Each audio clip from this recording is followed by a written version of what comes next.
Okay, Hannah, no. I jumped Hannah, in just. yes. Oh, Hannah, don't listen to Aaron. Do what you want. I mean, yeah. Yeah, there's that. Anyway, put that on. That's great. Okay, now grab the mug for beer. Oh no, Hunter, you're amazing. All right, guys. Well, welcome to Age of Myth Act 1. Thank you guys for hanging out last night with the crew from the follow-up here. It was an amazing time. Had a lot of good laughs. Had a lot of deep thoughts. And as per usual, we ran out of time, but not enough time for all the questions we had. So, part 2. Yeah, we'll see what we can cook up. Why do I have the sneaking suspicion you could do more lore dumplings than there were episodes? For Likely. this, yeah, it's very likely. We scratched just the surface, and I think Iskra saw how much information we had put into each of our characters that didn't even make it on screen. So you know what? It happens. Save it in case there's a follow-up. I mean, It was a lot of fun though. Yeah. It was great hearing about everybody's characters and chatting and laughing and getting deep and emotional. I scratched more than the surface. It's infected. It's okay, LV. I understand. Go sports ball. Woo! Tonight's side chat brought to you by Neosporin. Yep. Totes my goats. All right. I don't think I have much in the way of announcements. We got some fun stuff coming up in May. Keep an eye out for that. Watch your backs and don't let anybody in the house unless. Watch your necks.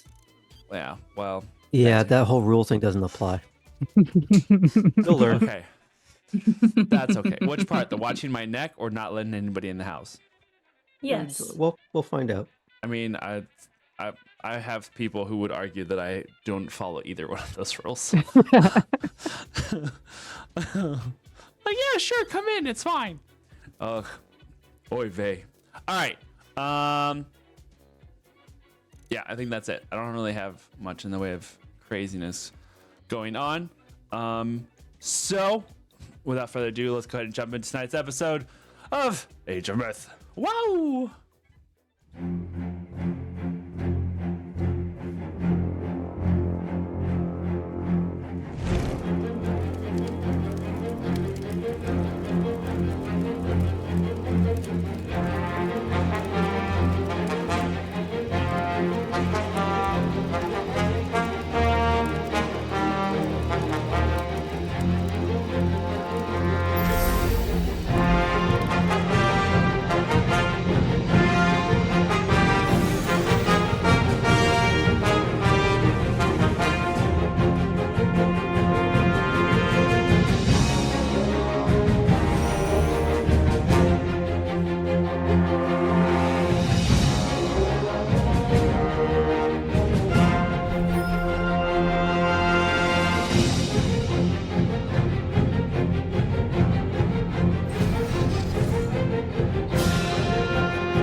Go. As usual, we find Laertes writing a letter after everyone's gone to bed.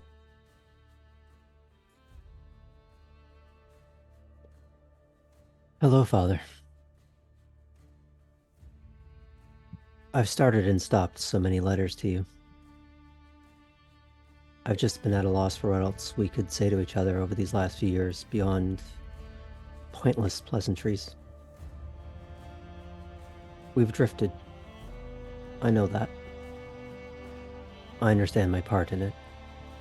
And I'm sorry. But I've been thinking about you and the person you've always tried to be.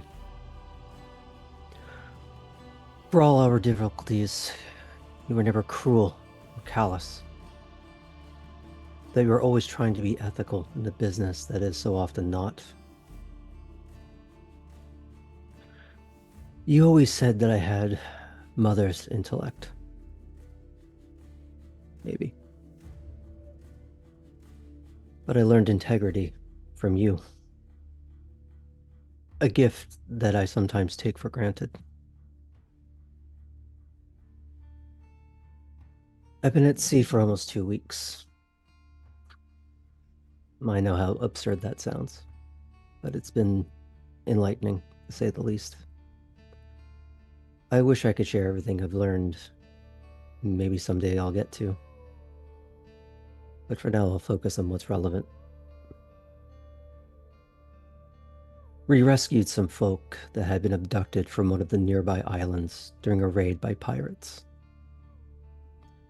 As we began to sail them home, I spent some time with one of them. He was sullen and withdrawn, even compared to the others that had clearly experienced something horrific. Told me he was a sailor, captaining a ship on behalf of his mercantile father. He was afraid of his father's reaction. I thought at first that it was merely a sense of shame and the expectation of paternal disappointment. During the reverie upon the island, a feast to celebrate the return of so many thought lost, he revealed his guilt to me. He was taking a shipment of old kingdom relics from Athens to Kemet. When I pressed why the goods had to be moved, given that his father's business is in Athens, it became apparent they were most likely stolen from the attached Triton enclave, and thus had to be ferried out swiftly and far away. The young captain made for Kemet, but not expressly. He stopped for the night in the Isles. That is when the Ebony Blade exacted their toll in blood, destroying ships, homes, lives, for which the captain blames himself. Perhaps rightly so.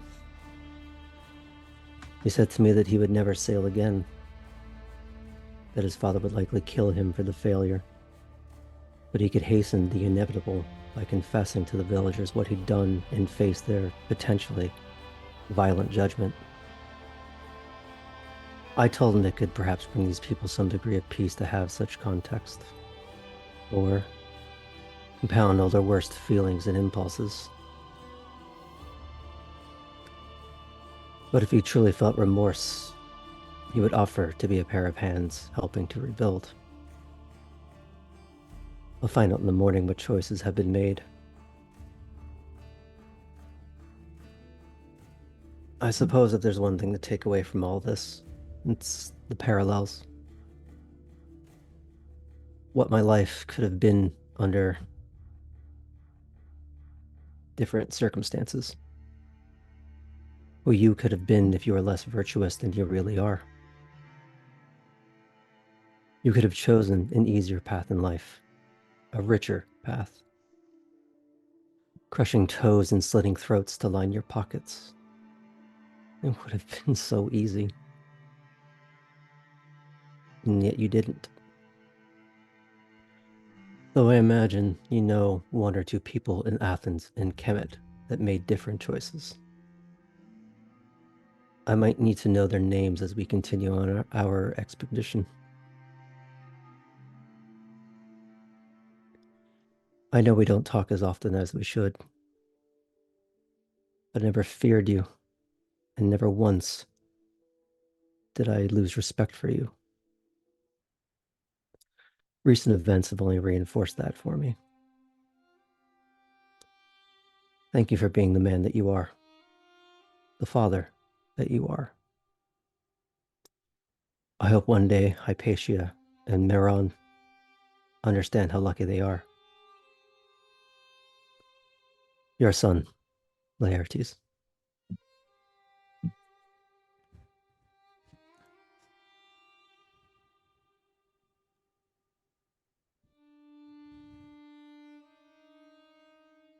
The night sky. Brilliant tapestry of starlight. It covers horizon to horizon with a brilliantness that most of the people on this globe seem to forget its majesty.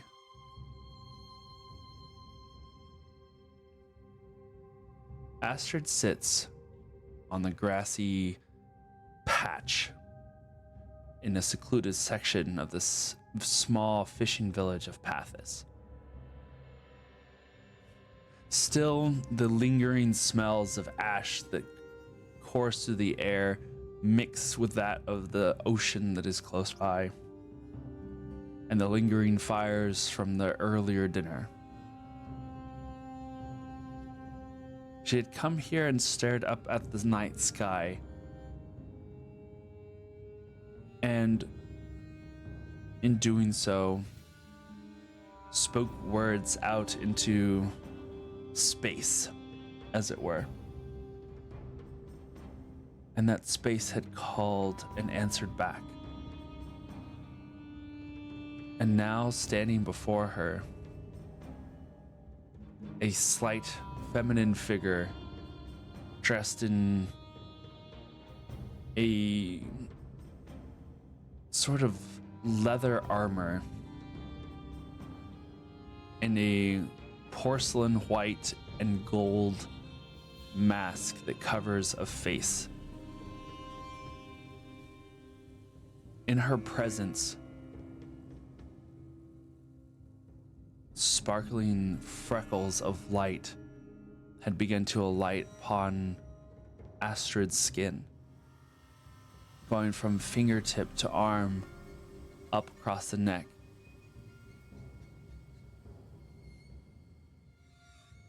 The figure takes a step towards Astrid, and the head cocks to one side. You are an astral.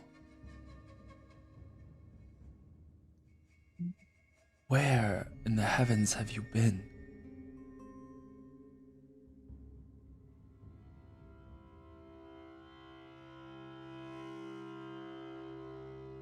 I've been living my life in Athens and sailing the seas.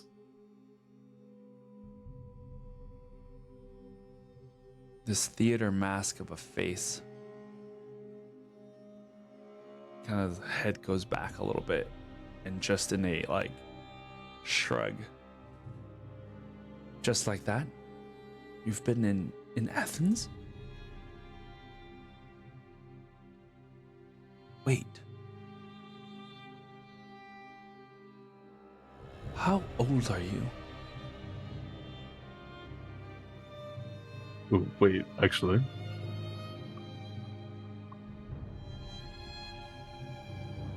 I'm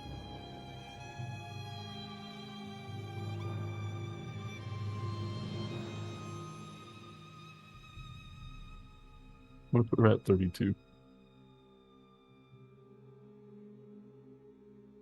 You were born after the fall. Recently.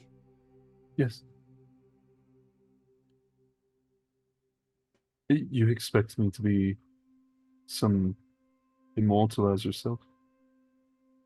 She turns back. Is She had turned, shaking her head, she kind of turns away, and then when you had said that about an immortal, she immediately whips around. I am not an immortal. trust me. I do bleed. And we do die. I've heard. I don't understand. I had thought that... She looks over at you again. Have you spoken to any of the others? Others. Don't even know. My fellow Orphics know that I'm. She takes a step back. You know the term. Where have you been?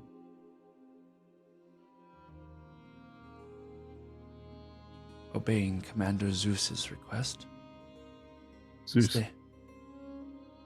Yes. The Astrals were to scatter and stay out of sight. And so we have. Place.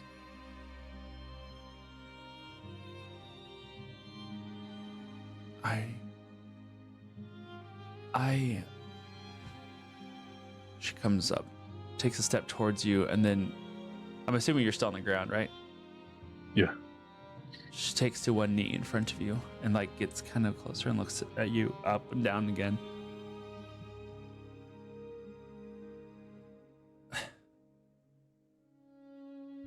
We were... If you know... Who's told you of this? Of Orphics and... We have been in contact with Ares and Hecate. Of course. That would make sense. Are you part of their fold? We are part of the fold. No. So they've actually started.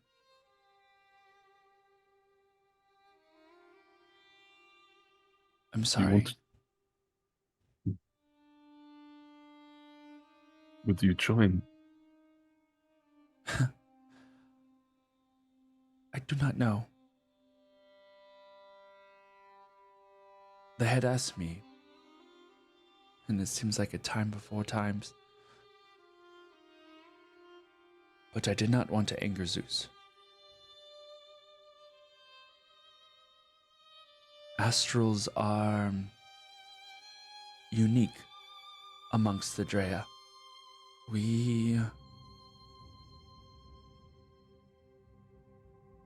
You...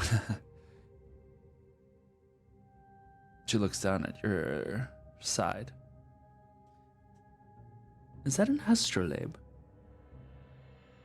Yes. From your time. Before the collapse. Yes. Yes, indeed. May I? She reaches for it slowly, thinking for a second, and then hands it to her. This is incredible. I've not seen one of these in a very long time. There is this moment where you feel a course of energy that runs through your system. It's almost like an instantaneous caffeine rush. Like you feel this coursing of life, of energy that courses through you as you realize that she is coursing energy through it. And and as she's doing this, she goes, "Oh, I see you've melded with this. This is truly yours now." She hands it back to you. How does it meld to me?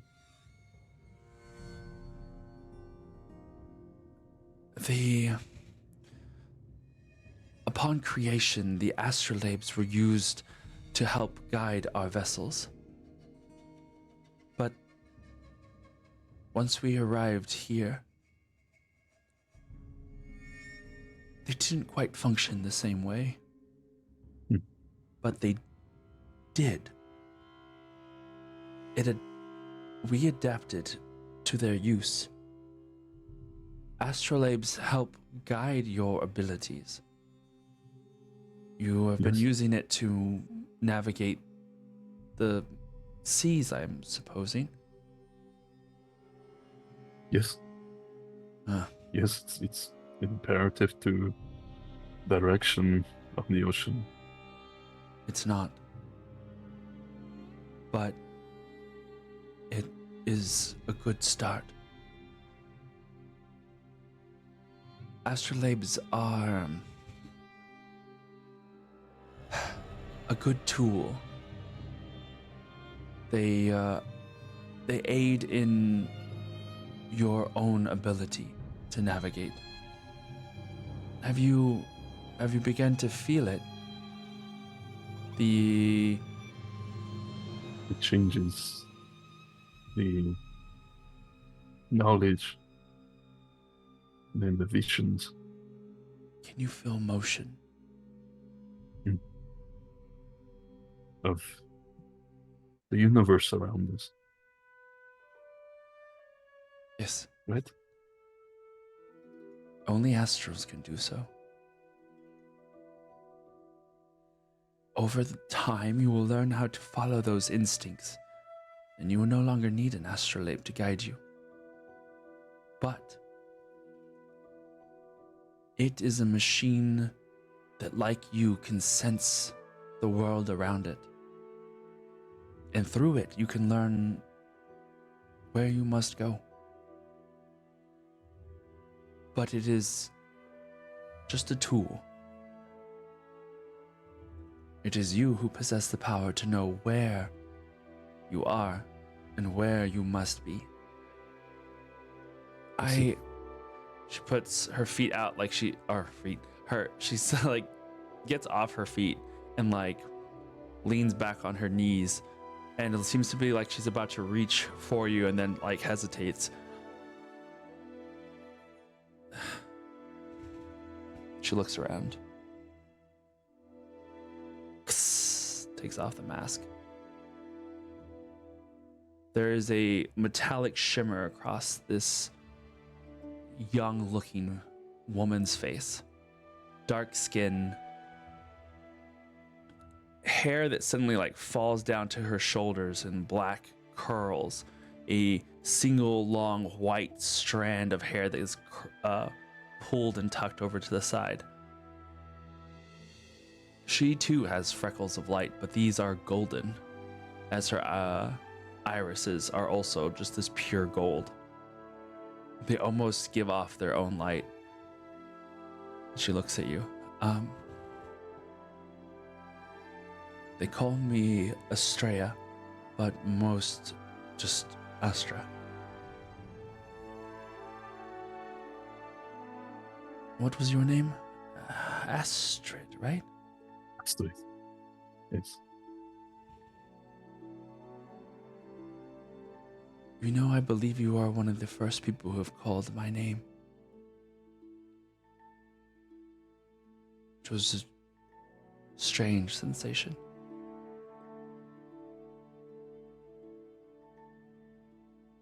How long have you been hiding? Her face grows dark. Serious. Mournful. Since the fall.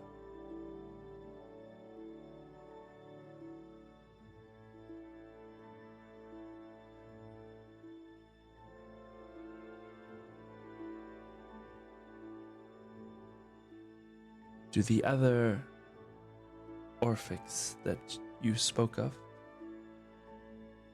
are they like you as well? Not Astrals. But each of them has their own unique power and his stone is like a Gaia. What?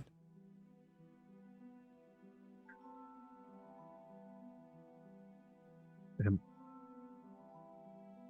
What did you she's say? she's a Gorgon, beautiful snake-like woman, and she follows Apollo. There is another woman who shines bright like Apollo herself, Phoebe. We have a man who is of great mind. Alerities, he can bend the world around him.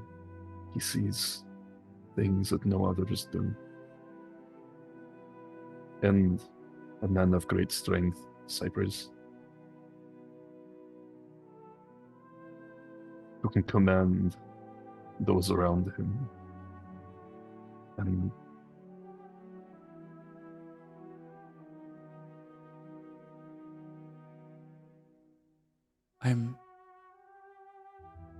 I had heard that this fold had already brought in a few, but not so many at once. How long have you known? we've only been about a week, maybe, that A week? we have found each other. Strange. I saw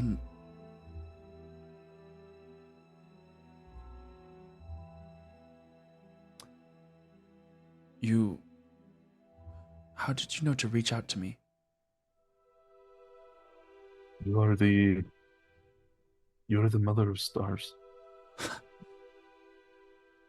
Sorry. Well, now that I know some of the truths of the gods, I suppose that sounds silly. But you're the one who I know to foster the strength of the stars. And I don't have a teacher.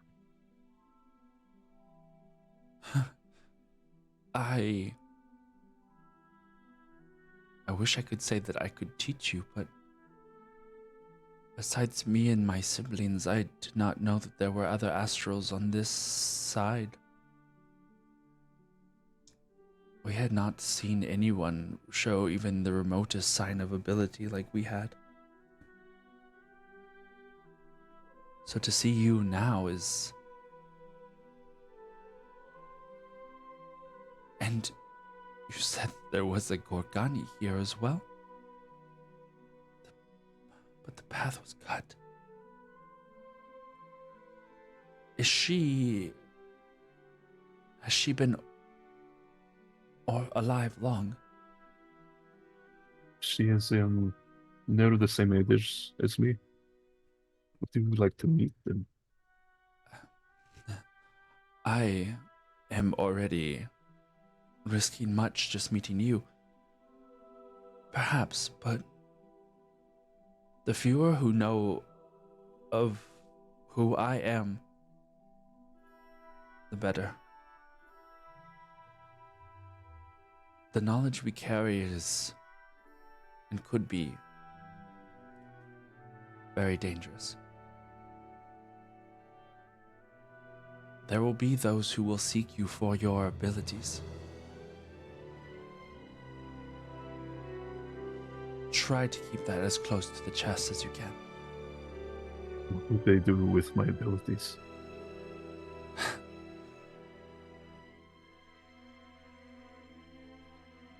Astrals can see paths that nobody else can.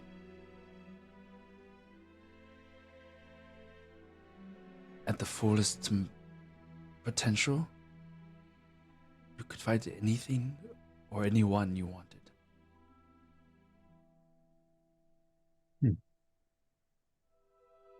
It might take some time before you're able to do something like that, but you will see. And I wouldn't have even have believed it, but she cautiously reaches for your hands and turns your palms up, the same as hers. And there is this moment when her gloved hands touch yours. The glove like shimmers away to reveal her darkened skin beneath. And it just kind of like, it's almost like this leathery suit just kind of moves and is alive on its own. Just kind of hangs back on her wrist all of a sudden. But you see, and then it continues to go further back up the arm, about to the elbows. And you see that as your hands and her hands are both upturned, there is a almost mirrored star field of freckles. Like looking up at the band of the galaxy up above you, you can see these freckles that shine brightest in your palm and then slowly fade outwards, like looking at this band across the night sky, across both your arms. But the signs are unmistakable. You're the first astral born on this world.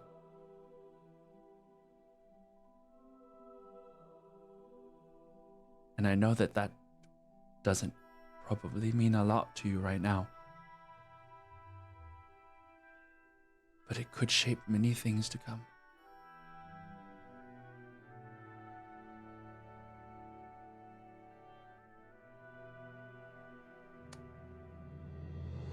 I will try and help you. You know how to reach me. She gets up, stands, and offers a hand to help pull you up. She'll reach out and grasp.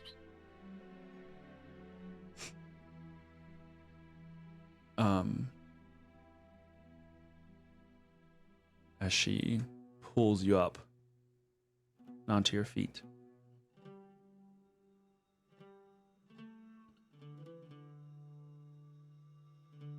Astrid, we will speak again. She grabs the mask, puts it up to her face, and you can hear like this like metallic click as it like magnetizes onto her face to the ring of metal that kind of goes around. It's very cyberpunky looking, kind of just like this little trace of metal that goes all the way around. So it seals to her face. She grabs from her pocket a metallic cross with a loop on it. For us, it kind of looks like an ankh. A little different of a shape, but she takes the ankh out,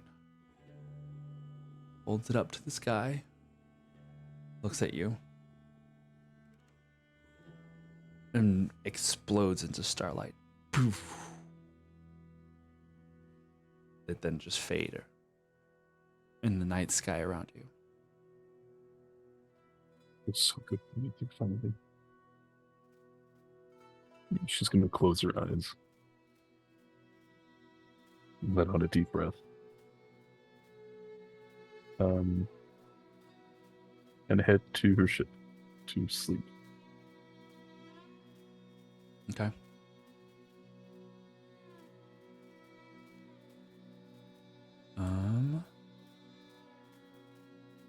2 seconds here.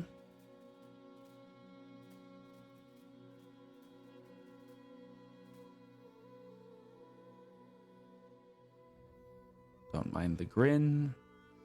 It's my own evil plans.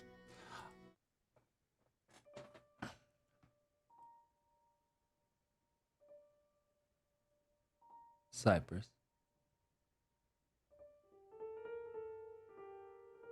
There's this moment after you've fallen asleep, at some point during the middle of the night. You're not even really sure when this happens.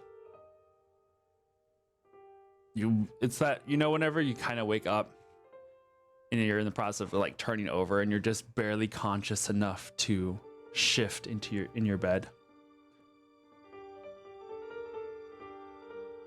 You shift over and there's an opposing weight that shifts in bed with you. And you only briefly feel it, and then it goes away. And you start to fall back asleep again. And you dream of a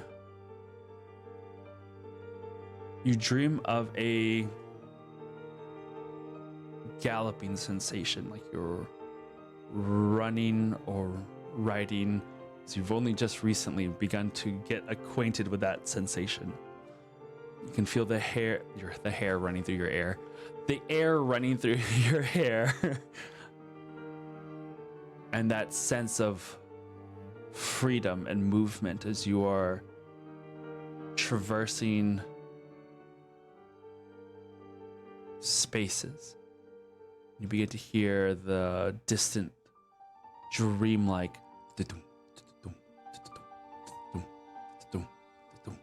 of feet running on solid ground. And somehow in this dream, you are riding through a field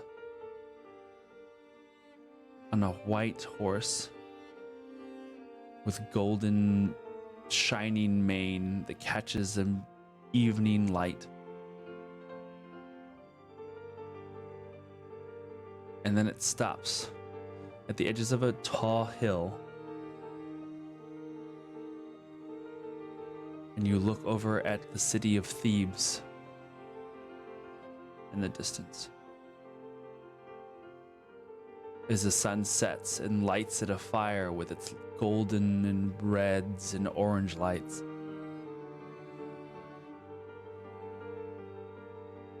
And your heart catches in your chest as you have not beheld your city, this city, in a truly long time.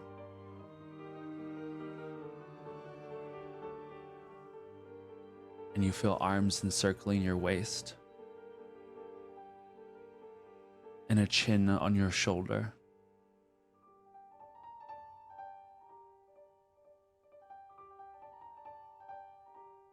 Is this what you miss?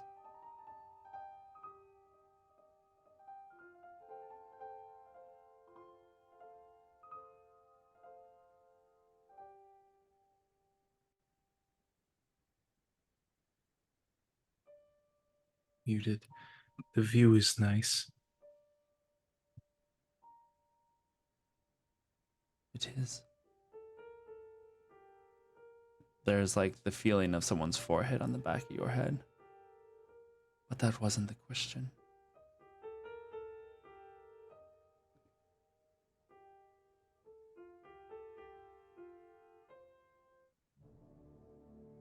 It is what I miss more than anything.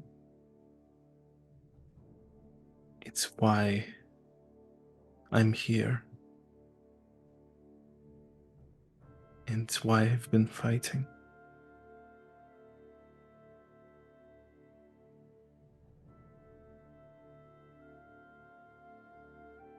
Oh, Cypress. This is not fighting. Not yet. This is just the beginning. But take heart. You truly are a good champion so far. You have given confidence to those who had it hidden from them. You have bolstered friendships and more. And yes, you have defended those who could not defend themselves. These are acts of someone truly noble.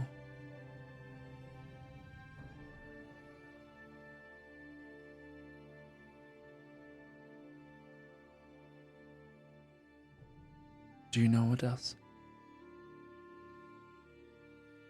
What else? What? There is a shift in the world around you. and everything stretches out. And then it's like you were taken in a slingshot, pulled back, and then let go, because the whole world kind of goes whoosh, and then poof, you fly forward, and everything blurs around you until suddenly you find yourself stopped on your feet at the foot of the beds, or bed, I should say, of the Queens of Thebe. Here in this low light, a slow dying fire falls away and casts shadow across a darkened room. Two sleeping figures lay in this bed, huddled close together, and even in their proximity there is this warmth and radiance that softly glows just as equally as the fire off to the side.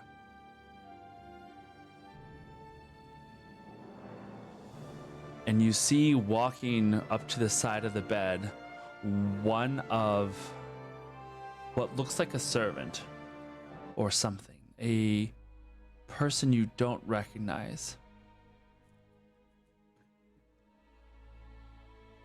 And you see this fair woman with golden locks pull back her hair and wrap it behind her ear. She looks over at you. She goes, you see her hand kind of go like she's going to whisper. She begins to speak. Her mouth moving, unperceptible to the sound. But she just whispers. She looks up at you with a sly, near devious smile. And she walks over to you directly.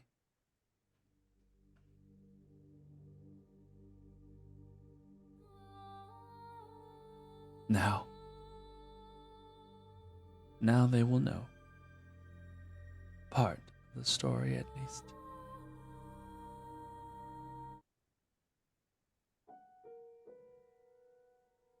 I have laid the seeds, Cypress. You must continue to let them grow. Continue on your actions. Continue on your purpose. Do you think you can handle that? Yes. She puts one arm up on your shoulder and then another. She looks up at you. Say it like you mean it. I can keep going as long as I need to. There's that heartbreak.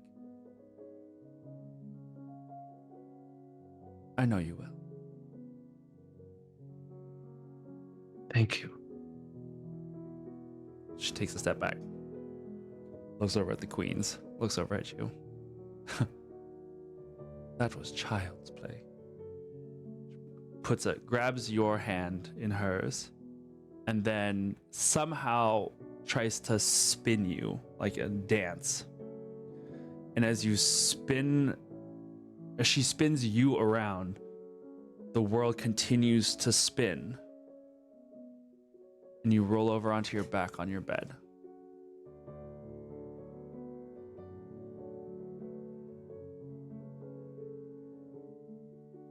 You look over, and there are a few petals of rose on your pillow.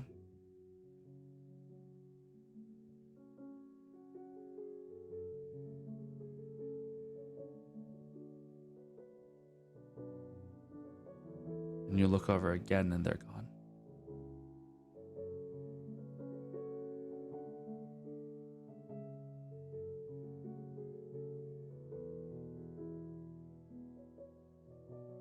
Cypress just smiles, closes his eyes, and kind of tucks back into bed and whispers once more, "Thank you."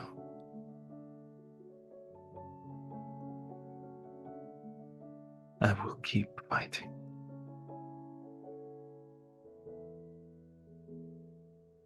as long as he needs me to.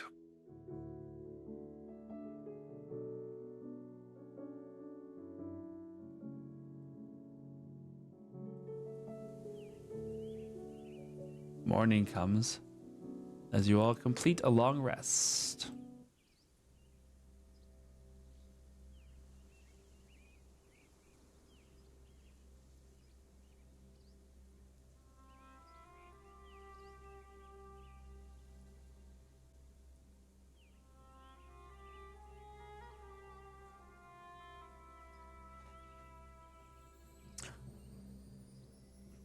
All right, lady priestesses of your own design. Anything you're doing this morning?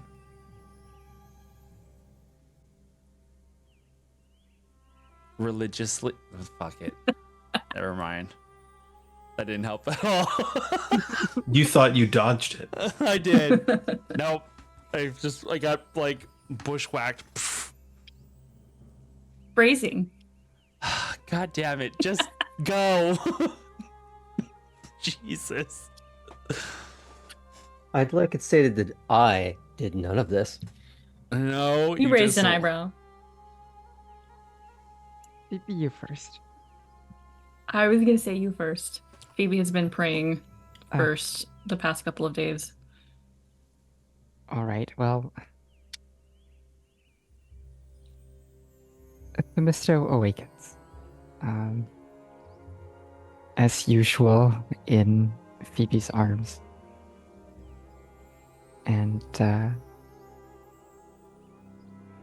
noticing that Phoebe is still asleep, she will try to just shift quietly and allow her to rest. Look at her for a little while, and then begin doing that simple morning prayer that she always does, wordlessly, this time. Then, knowing what the day has in store for her, instead of putting on her usual priestess garments, she will don the glamour weave that we took from the colony from the Old Kingdom. And initially, when she puts it on, she pictures that young woman from the past that she saw in her vision when she and Laertes used Identify. Themisto's first time using that type of magic. And the pattern emulates one of her styles. And then fades to just a simple off-white with like a classic square Greek key pattern down at the bottom. You didn't She want to keep totally- the pattern. I thought you were sleeping. I'm The gonna wait for a pattern, few minutes. the pattern is beautiful, but it's an Old Kingdom pattern, so. And I can't wear my priestess clothes today. I promised Laris that if I approached the grove, I would go not as a priestess. So, Ah, you look beautiful no matter what you wear. as to you, my sunbeam. Phoebe, who has been wearing her own glamour weave, but has kept it looking like her regular clothes, it's going to be more of a shorter Greek chiton than the longer peplos that it has been, since we are going to go into the woods. Hannah, I can hear you singing it from here. And like she saw Themista with the pattern, it's going to be a little similar to the Greek square, but it's going to shift a little bit. It almost look like little suns instead of squares. Like the design is going to stretch out a little bit into sunbeams that kind of begin to interlock.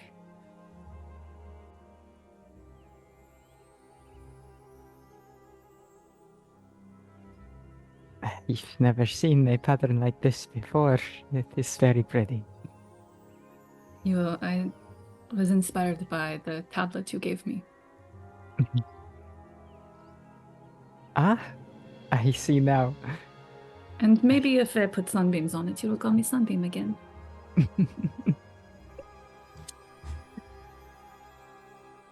Mr. just giggles.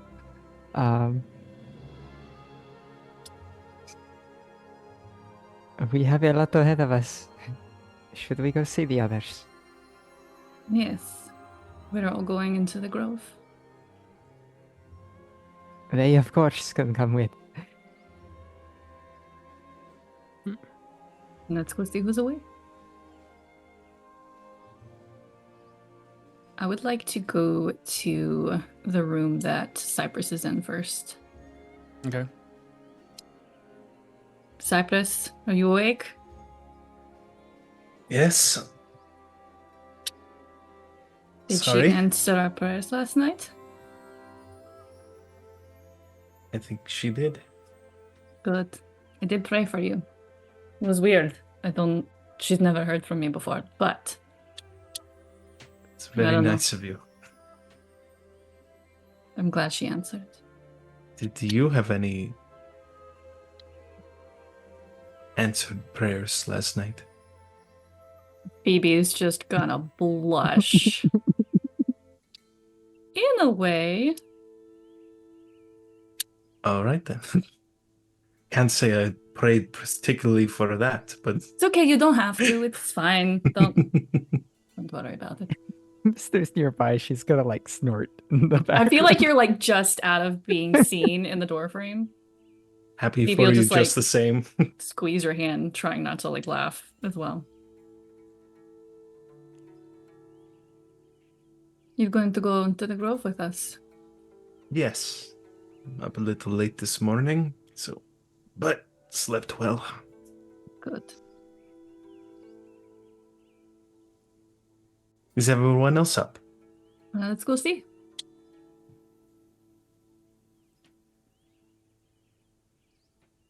We'll proceed as a unit to the main room of this home. I'd say Laertes would have been not necessarily up before everyone else, but kind of maybe started to stir around the same time. And turn that a little bit literal as Aaron, help me out. Was there any actual food in the house or? Not really. Okay.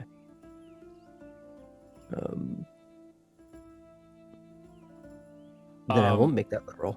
So what he would have been doing is his usual meditation wherever he had actually bedded down in the main room.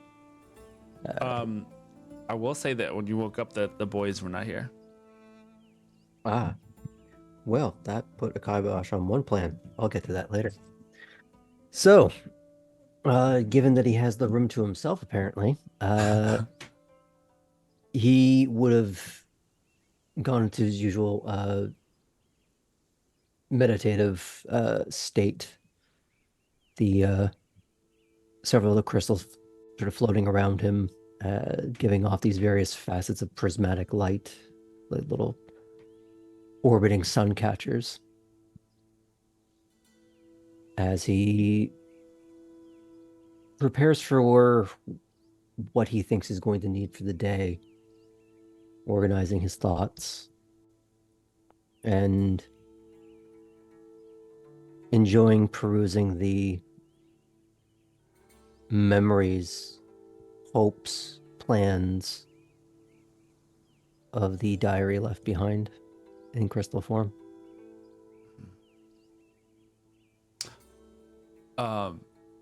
As you guys are walking in, there is a knock on the door, and then almost without waiting for an answer, it opens, and both Davos and Xanthus walk in with arms filled with small jars, one large jar, a couple of rolls of bread, and what looks like a smoked ham in its entirety.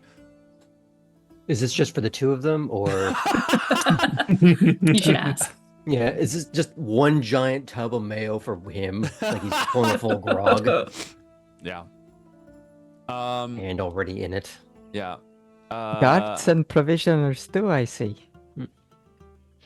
Good morning, priestess.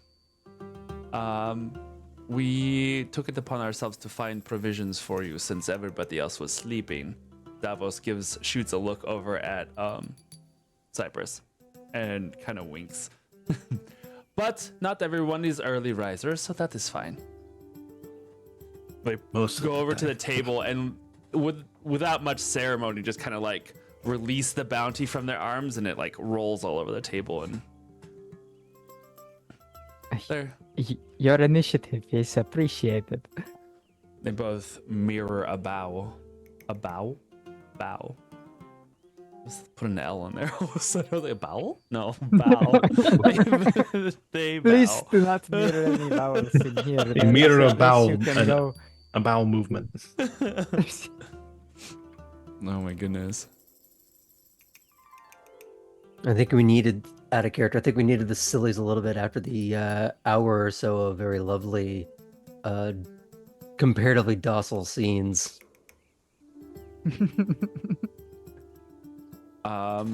So we went to where the other people in the village were and said that we had to find food and priestess for the priestess, and we procured a couple of things that were given with much appreciation.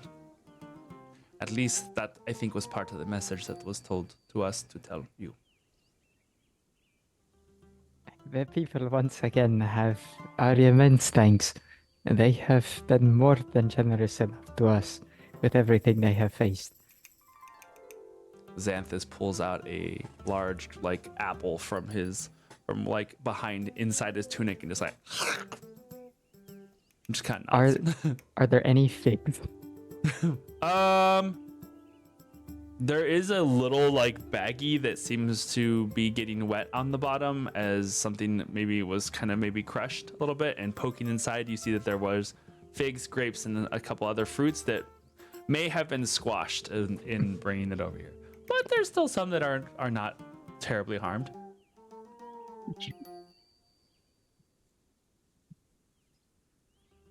I will go ahead and grab one of the bruised figs. Kind of excitedly, actually. See, figs, my favorite. Xanthus looks over at Davos and like elbows him, and he's like, gives just a face.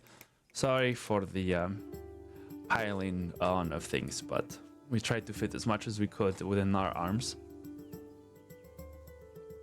Thank you. Of course. Did you two sleep well? Of course. But we already got our training in, so you're a little late, Cypress, to join for that today. But perhaps tomorrow morning, if you want to wake up a little bit before the sunrise, we can do some actual training. Quite possibly. Thank you for the invitation. Of course, brother. It's all right. Sometimes things happen in dreams. Messages, conversations. A little bit more sleep is needed. Xanthus strides over while half an apple in his mouth, puts an arm around Cypress, and it's like, did you have a dream again tonight, brother? Yes. Did you? He shrugs. Nothing I can remember. It's a shame. Less distractions. Like, tosses the apple up, catches it again, takes another bite. I would have actually snatched the apple out of his hand gravitationally, just a little bit. Just was as he's expecting it to drop, and to clench his hand, and it just stops. And then I let it go. He grabs it and like fumbles it a little bit, grabs it again. You broke his brain. He now The doesn't know physics how of to the world toss. stopped working for a second. You had a lag spike. That was it. Yeah, that's what it was. And I Beautiful. just all these sort of orbiting crystals just sort of almost fade into one in the sense of it's like coalescing into what is those TikTok sort of bead things? Like sort of like a metronome, Yeah. but it's almost like they just sort of coalesce at one sort of clump, and he just puts them all in the wax tablet casing that the Misto had made, aside from the one that he always keeps on himself. And he walk over to this gathering. Oh, so looks like it's going to get us started well. Thank you. Good morning, Laertes. Good morning, Laertes. Good morning. Good morning, everyone. Good morning. Astra. Thrid. Everyone's names are different on Zoom, and it keeps throwing me off. You are out. You are out for a jog or something? I was up early this morning talking to the crew about what we to do next. Slept on the ship last night, so Ah, I say Capitanius is one to do. That is understandable.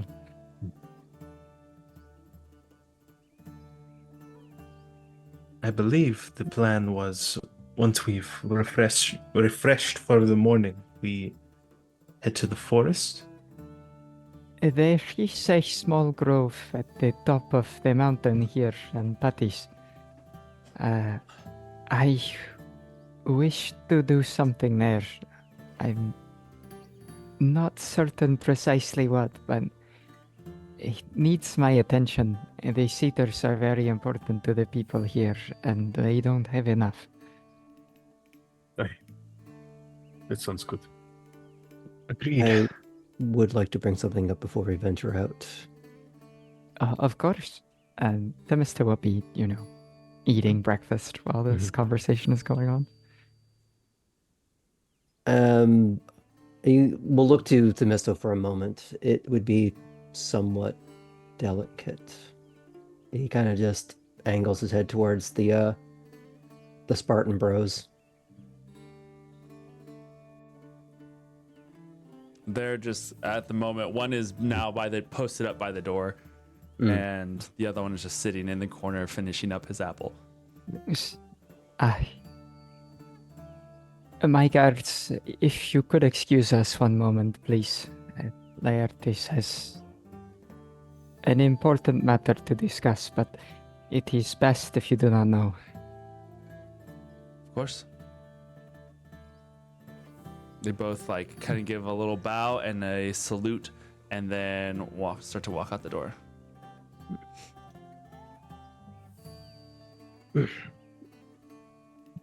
The young man that I got to talking with on the ship, it seems as though he was bringing a shipment of old kingdom artifacts from Athens directly to Kemet. But he paused here overnight. Ordinarily, that wouldn't be much of an issue, but I suspect the reason why the goods were being moved was because they were stolen from the Triton Enclave in Athens. Hence the Ebony Blade. He believes he may be responsible for at least some of the devastation that happened here.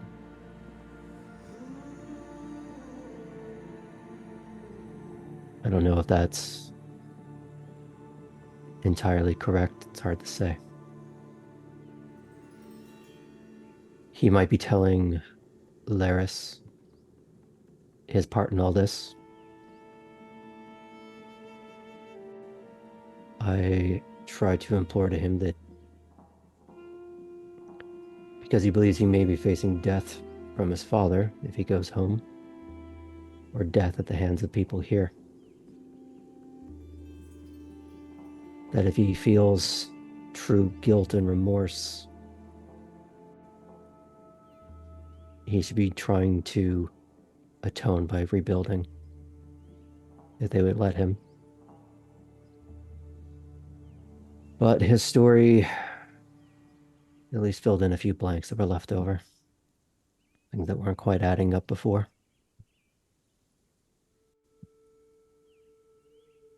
Brings me some relief to know that this was not the work of the cult. They're not just destroying because they can. I don't want to make any further assumptions than I already have. I still don't know why they were just selling people to the cult if they are aware of them and work with them often. Or it was just a exchange of convenience. I don't know either way.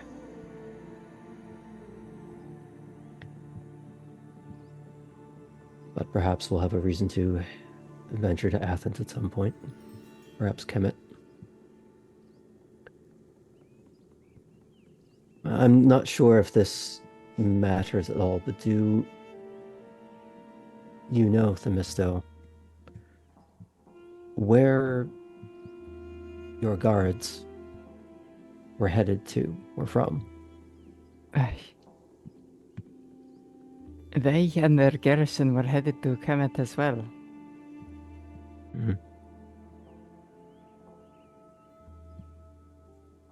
It could be just coincidence, but it might be worth asking. Well, and again, it could be coincidence, but there was once someone like me, an aspirant who wished to be Pythia. She came from Kemet and was lost at sea.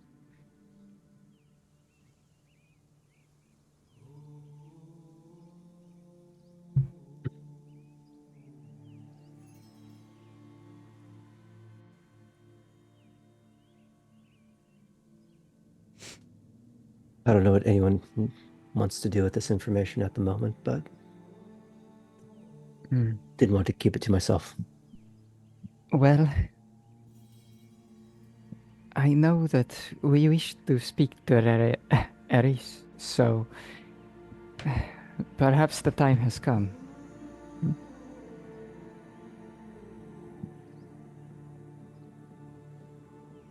Who knows what he will know, but it is good that he and Lady Hekate are informed, yes?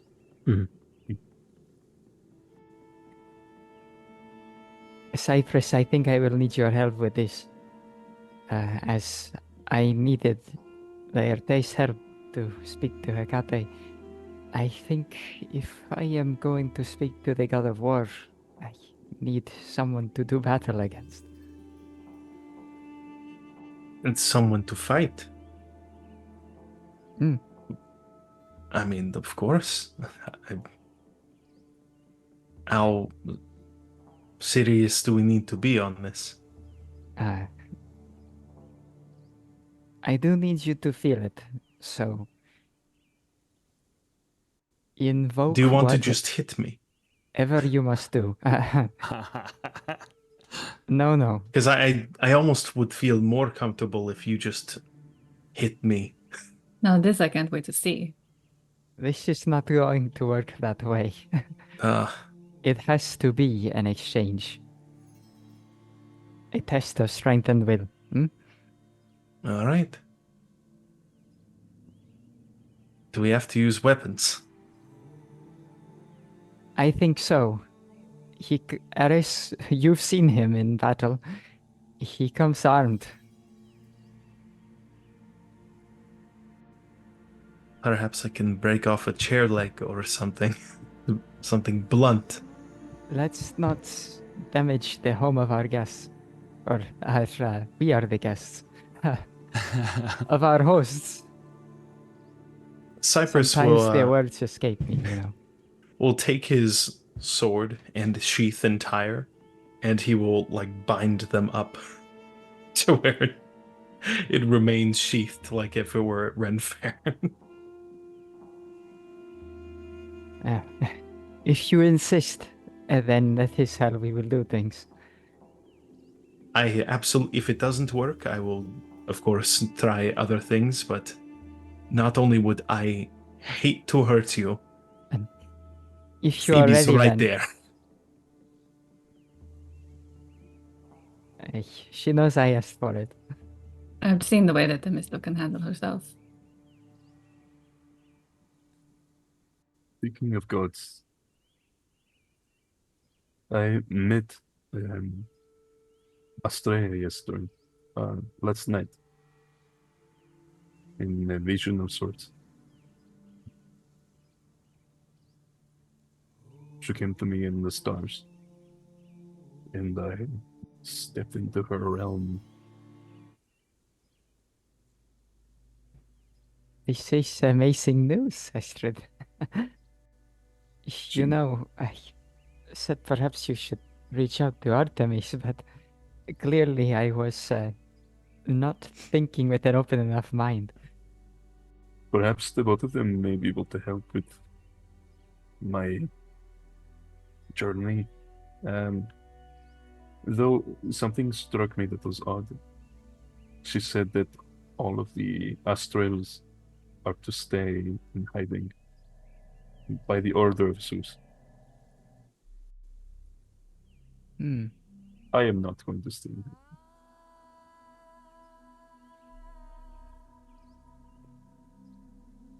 Though Astrea, she may be able to help me in ways. She says I don't exactly need my device anymore, or that I will eventually no longer need it. You've been given the gift of a mentor, especially one who knows as much as she. You should pursue it. Right. Absolutely.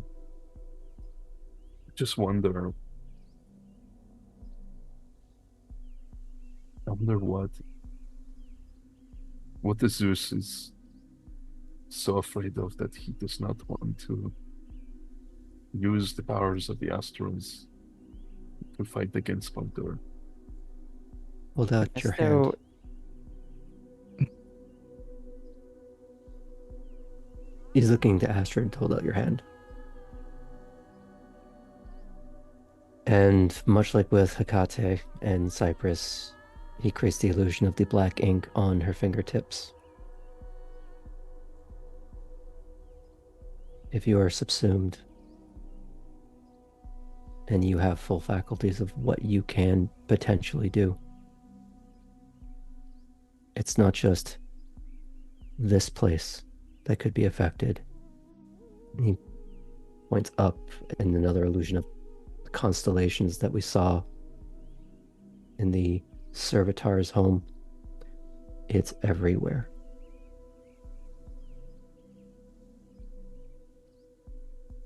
Or at least that's my guess. We are already putting ourselves on the line, fighting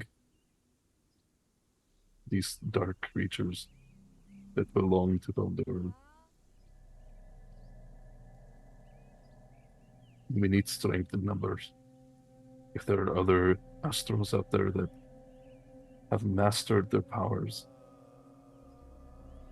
they should join the fold.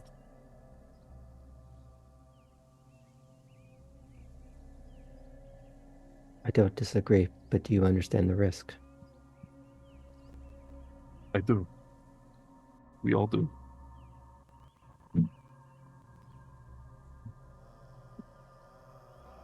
But that's why I'm here with you all, so that does not happen any further.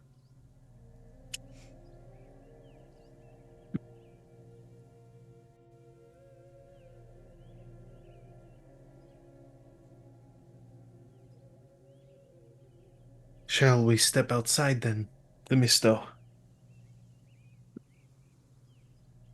Yes, we ought to. Are you going to be attacking me with your bear weapons? Are you worried? Your shield is a lot. No, but he unbinds his sword. I'm more worried for you than I am for her, Cypress. Yes, upon the reflection, I apologize to Misto for making assumptions. I will take this seriously. And he unbinds his sword. Good. I thought the mister you should probably warn your guards. Warn us of what? I have to pray to a race, and as such, I need to fight Cyprus here. Would you rather we fight Cyprus for you? This I must do myself. However, I do appreciate the offer. We could fight Speaking- afterwards if she leaves anything left of me. I was going to say, I believe the other day we spoke about seeing how good you two are and maybe a 2 versus 2 match. They look at each other. If that is what you want. I'd certainly be interested in it. There is a silent but amused smirk on both their faces. And Phoebe will smirk at Cypress. Cypress tries to have a controlled level smile of, I don't want to assume we will kill them. We're not going to kill anyone. That is No, not the of goal. course. No, of course not. Good then. Plenty to garner the eye of the God of War. Come. All right. I imagine we head outside to a. I figured this was conversation that was happening as you were Yeah, yeah, walking that's what I outside. thought. It's right Spot out in here. the street. Yeah, yeah. Mhm. A 'Cause that's classic Sorkin walk and talk. Well, because you guys said you were saying you were going to go outside. That's why I figured you Yeah. opened Yeah. the door as they were like, we got to tell the guards. And like, what are you Okay. going to tell us? Yeah. So yeah, you're outside. It's fine.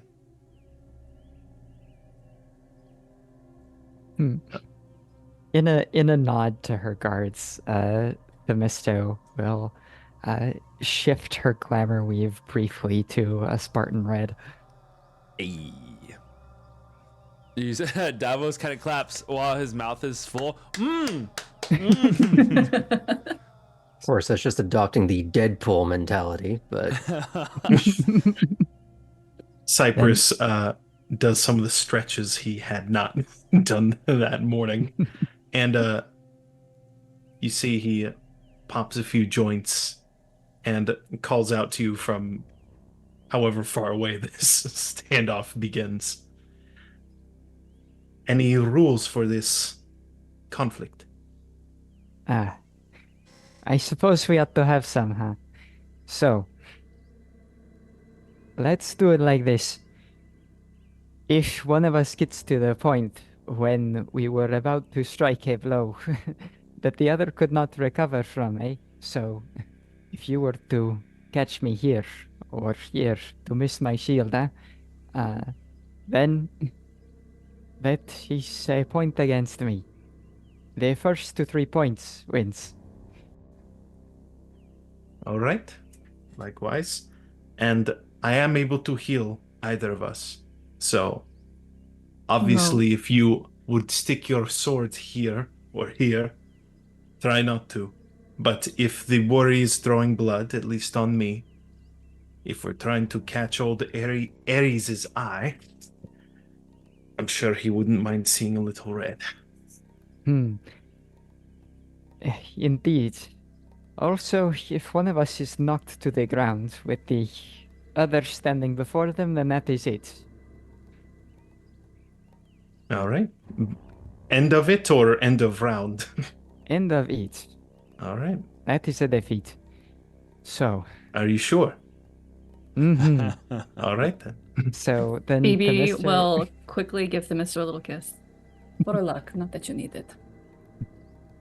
The Mister will give her a quick peck back. I'll take it. Then she'll hold up her shield with the little crescent scoop out of the top, and she'll take her sword with the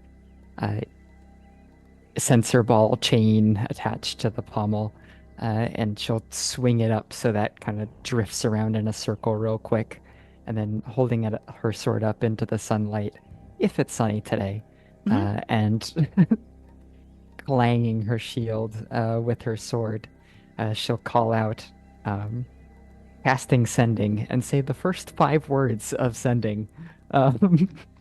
Nice. As in an extended sort of ritualistic version of the spell.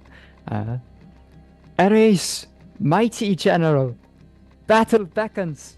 And then she'll get into a posture ready for Cypress. He goes, are you ready? Cypress draws his own sword and takes a deep breath, and on the exhale, and his hair just kind of flows back as it alights with a golden sparkle, and he gets very very buff or accentuated as he will channel divinity. I am ready. And Themisto will launch into the fight. And I figure, we could probably just do a roll off. Sure. All right. How would you like to do this, Aaron or Iskra? Just whoever gets the highest can describe the next motion or whatever, I guess. I have advantage on athletics, so I will do that. Any modifiers? It's just a d20. It's just you're just doing rollies. Rollies. Oh yeah, I mean we could do Oh. athletics against each other. I'm okay Okay. with that. But Then go for it. I'll let Themisto call the rules for this one. Oh wow, really low roll. okay, so then for the opening salvo, it's a 22. 13. So Themisto rushes in, and she'll use the crescent shield that she has to get up in, and as it looks like Cypress is going to do a signature shield bash, she actually catches his shield with the crescent part of hers and yanks it, and then goes, 1. One for you. And then, so now they're in this pose for whatever happens next. Right. Roll again, I guess. Yeah. Astrid, to you, Phoebe will just kind of mutter absentmindedly, gosh, she's beautiful. How the light glimmers on her face. Natural 20 for a 27. Damn, 15 this time for me.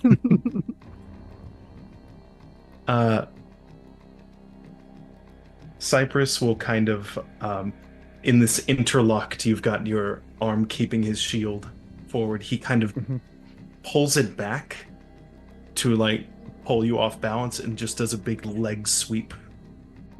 Okay, out from under you. nice. Which does not have to knock you prone, but Yeah. destabilizes you and he Themisto will backs up. drop, to a knee, nearly prone, right? Maybe balancing herself with her sword for the next action. Nice catch there. Damn, okay. Critical fail. Oh no. 22. Go ahead.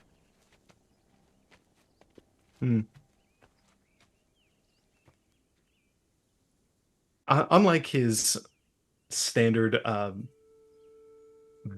bash motion, where he more just like kind of drives the shield in as the edge into whomever's chest or body, he kind of butterfly nets it. Still a bad impact, but he more like rounds it to where it's catching you, like on your head or behind your neck, and just sweeps upward, kind of knocking you up from your crouching motion.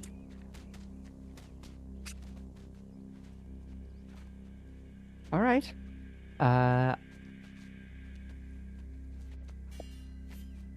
So then down, get smacked from the side to then kind of jolt me back up. It's like, actually, Themisto's gonna just shake it off. And it's maybe a bit bruised now, and is gonna go in for another one. Oh, bad. These last two, you hear the first strike on Themisto, you hear both the boys go ooh. The second strike is silent, and if they are standing close to the rest of the gang, you can hear the tightening of leather as they grip shield and spear in held like not necessarily frustration, but they are like holding on. You can hear that like tightening of leather as the grip goes, and you see a very, very serious expression on both of their faces. Astrid and side gang. So imagine Themisto and Cypress involved in doing their thing. Everybody else on the side, you can tell that like, oh yeah, ooh, and then that really critical fail. They do not look happy. Oh yes, Don't worry. Cypress is skilled, but this is not for blood. It's a nat 20 for a 24. I got a 12. Wow. All right.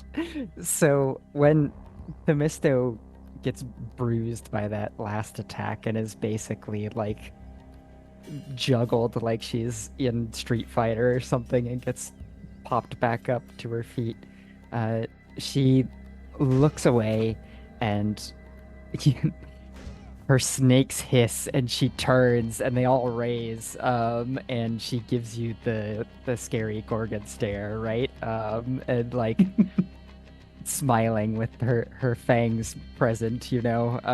And so that, I hope, catches Cypress a little off guard, and she uses that to launch forward, and then spinning her sword around, she brings the pommel down to are you wearing a helmet right now?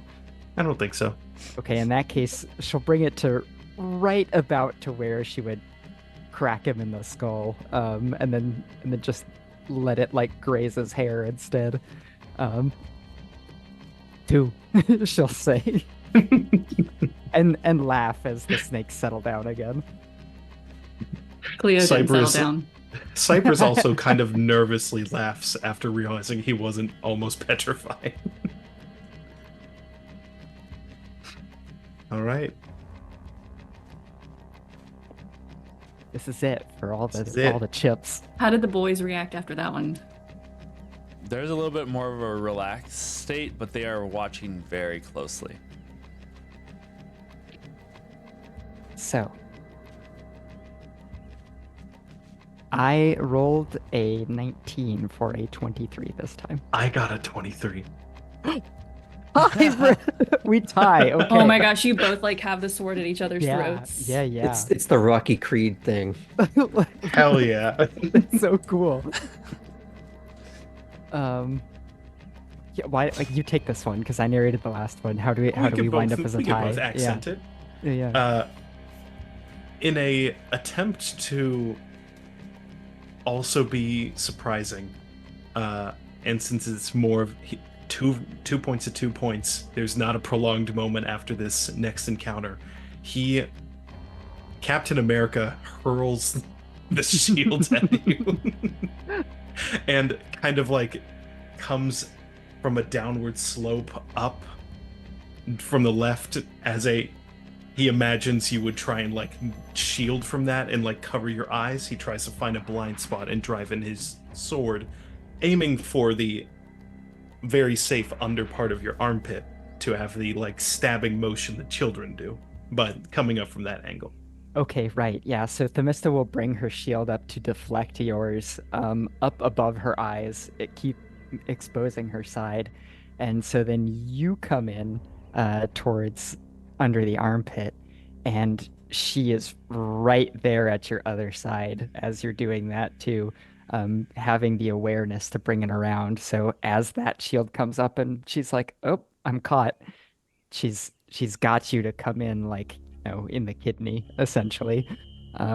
So it's, aha, I think Ares would like this. Very nice. Oh my god, you were really close there. And she'll stop.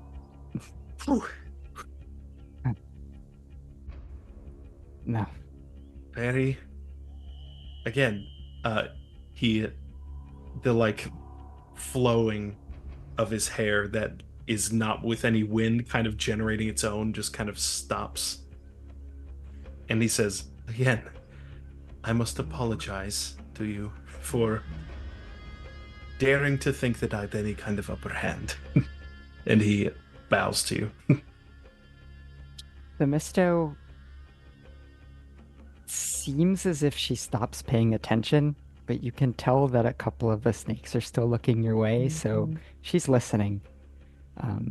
But she takes her sword and flips it and has it pointed straight down to the ground and then lowers herself down, and the sword glances past her own knee, and then she plants the tip in the ground right next to her, like the arch of her foot, essentially, almost drawing blood from her own sandaled foot.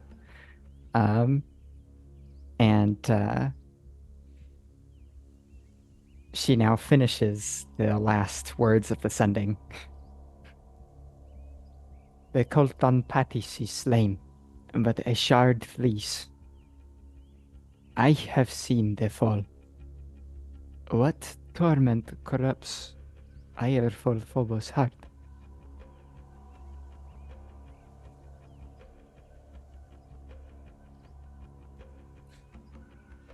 There's this moment where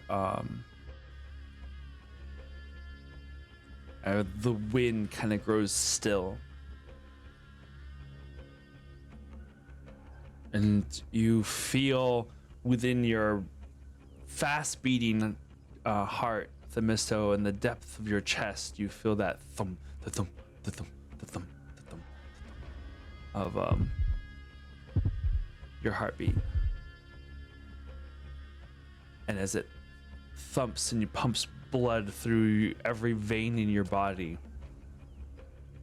all the rest of the world seems to fade away as you reach out with the ascending. And it reaches its destination. And you know that it has reached its destination. You can feel almost like that mind touch yours before a response is heard.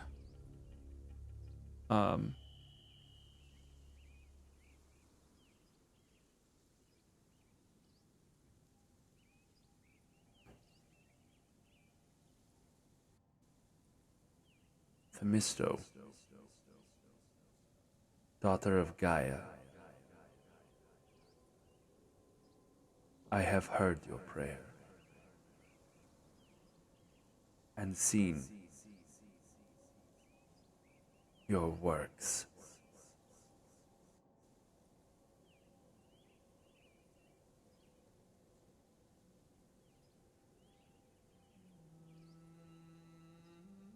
I know not what to say.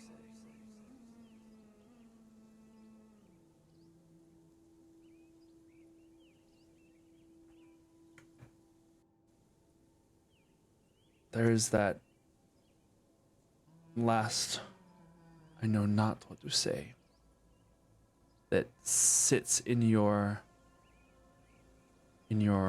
mind, because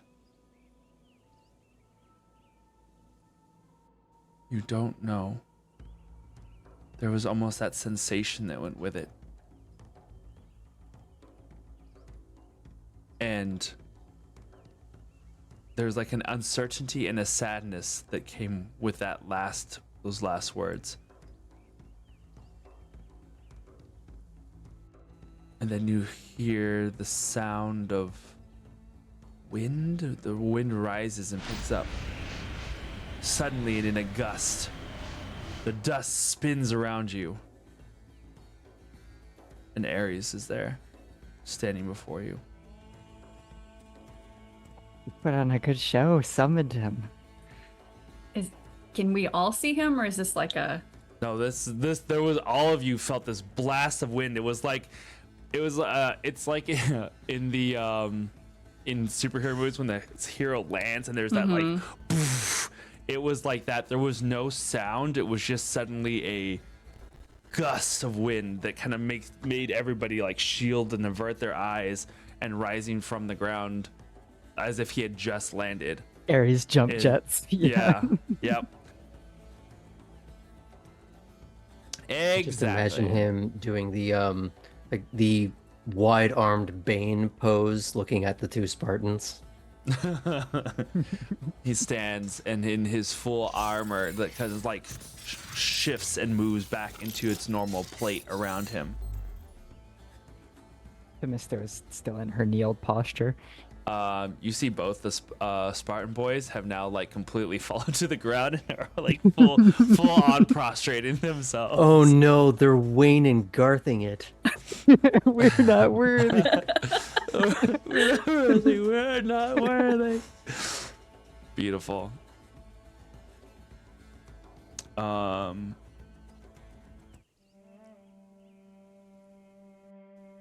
It even he stands there and looks at all of you, and then looks at the two Spartans, and his eyes kind of widen, and he kind of looks around, and then tells them in Hobgoblin, or we should say in a language that they would understand, that they may rise. And they like stop and slowly rise, but keep like weapon and shield like at their side or behind them, almost like children who have toys that they're not supposed to have. They just kind of like keep them almost out of line of sight. It has been a time since we have seen all of you. Hello, young ones. Hello, Lord guys. It is good to see you, Lord Ares.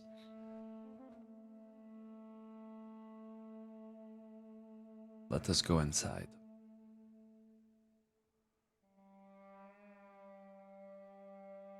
And he gestures towards the door that still remains open in the house. And that is where we will go into break.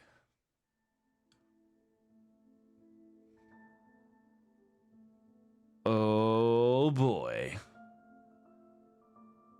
All right.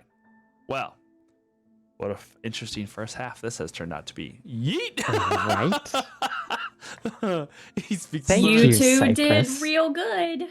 Yeah, That ending too. Holy smokes! What are the chances? that was organic. I did not fudge that. That was. I know a statistician could tell us what the chances are, but I don't know. Well, I rolled twice every time, so I don't know what those odds were. Nice. All right. Well, don't go anywhere. We'll be right back, picking up from here. So we'll be right back. Bye.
do you like the new mug?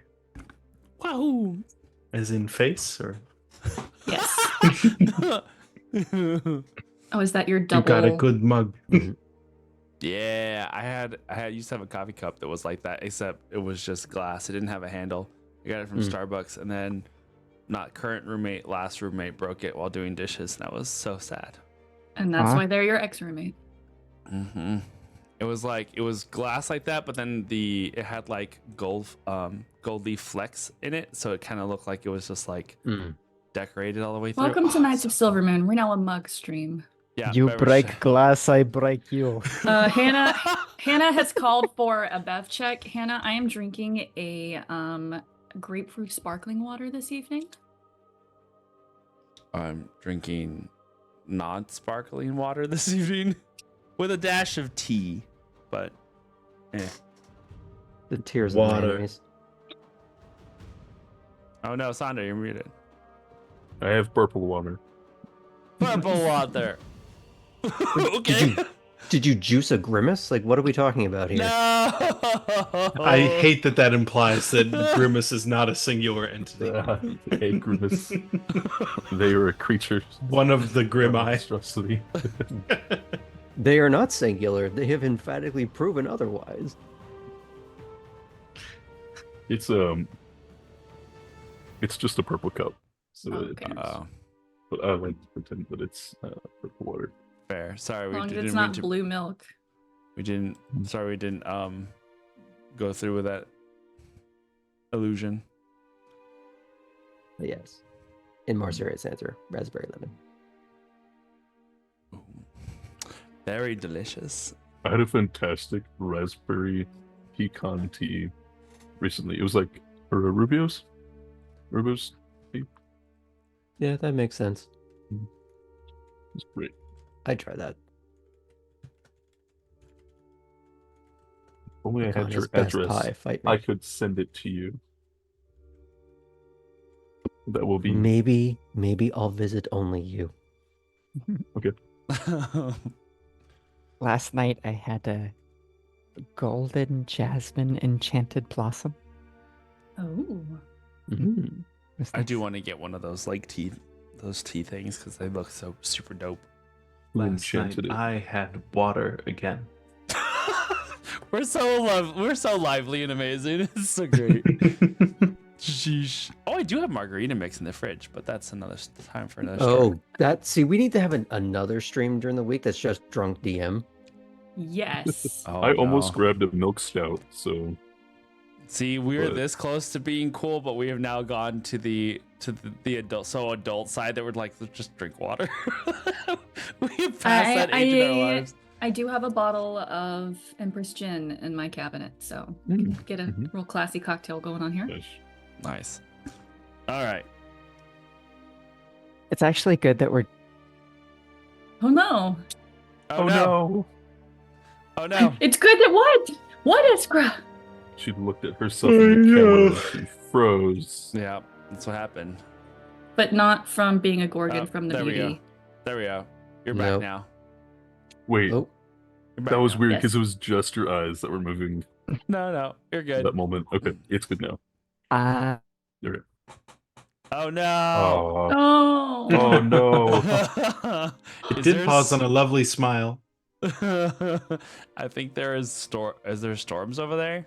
I know I have no idea what's going on that all of a sudden I'm Okay, no, having all kinds of problems, but We can hear you're you. back now. you aren't moving for me. Oh, really? You are moving Nobody very is. slowly for me, but I can hear you in real Yeah. time. So, Yeah. Indeed. Oh yeah, it is supposed to rain tomorrow. Wild. Oh wait, it's supposed to rain all week. Holy smokes. Okay, well, that's news to me. That should help with the dust.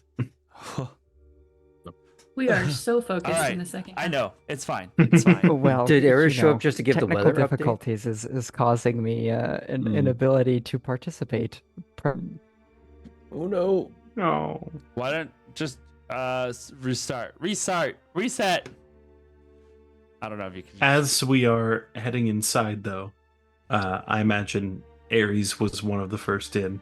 Cypress Aaron's would. not one of the first in. Oh, Well, Cypress would turn to Davos and Xantus, Mhm.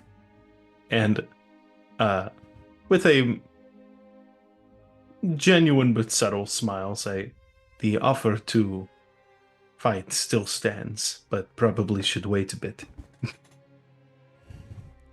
You see that the both of the boys as you approach. That's fine. Yeah. Go. Reset. Badoop. Shifted. All right.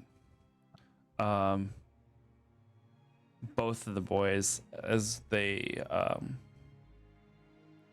look at you as you approach, like there's like this weird thing that's going on with their faces because right now they see Ares just appeared to these people in front of them. And we then- all took it really casually. And yeah, basically. So there is a lot of like trying to pick up on what is happening here as everybody gathers together and starts filing into the door, into the house. Davos looks at you with this like utter seriousness. All the joviality in their faces is gone.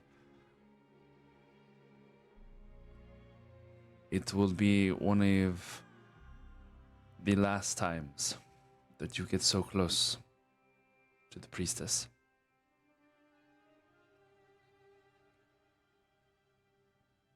Cypress and gives him a genuine, like, almost you don't get it and I kind of pity you look and goes inside.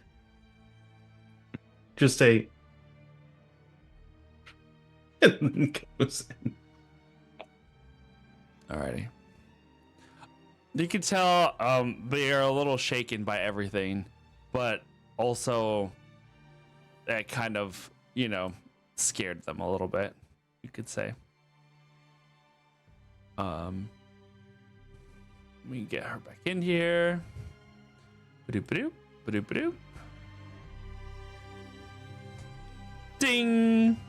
We'll see what happens. But Your you're all guards moving threatened now. me again.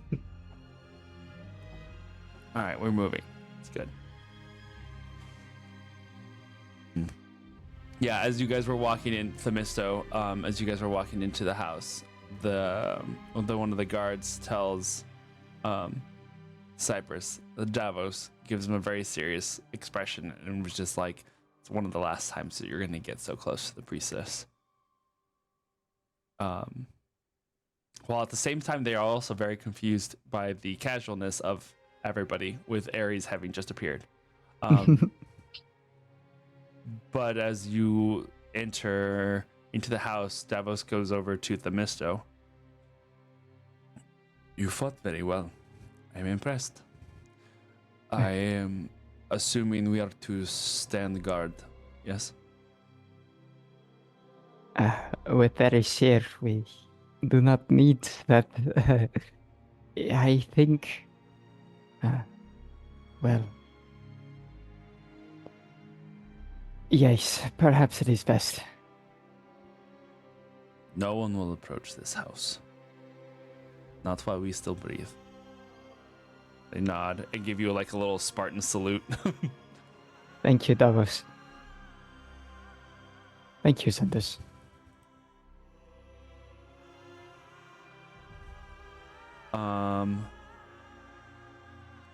Okay.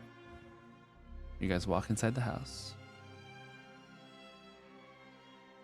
And so you all gather around. Ares just kind of looks at everything around you.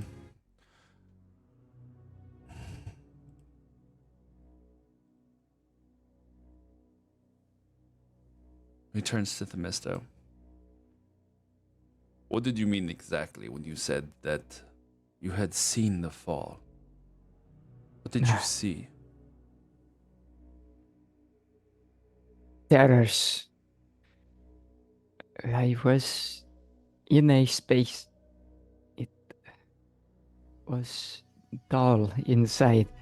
There were many people, but there was chaos.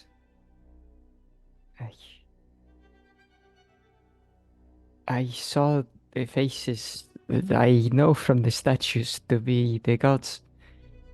Some of them fleeing for their lives, others trying to fight, but so many being consumed, turned into monstrosities.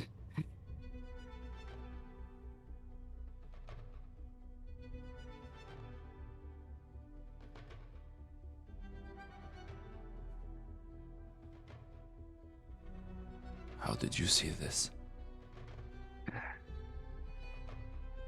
It was not of my own will, Lord Ares. When we came here, there was another island. The cult of Phobos. They had turned the minds of priests and priestesses of Apollo. The one who the others called their herald. She forced his vision upon me. Where did they see this? Mm. She called out to a creature called Ebim.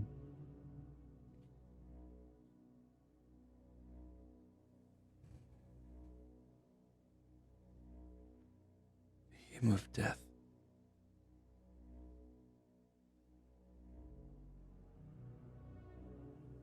That is a very old word.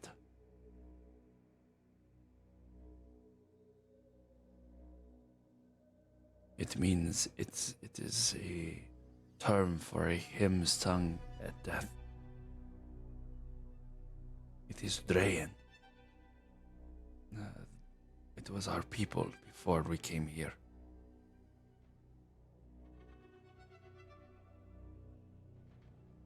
Why was it?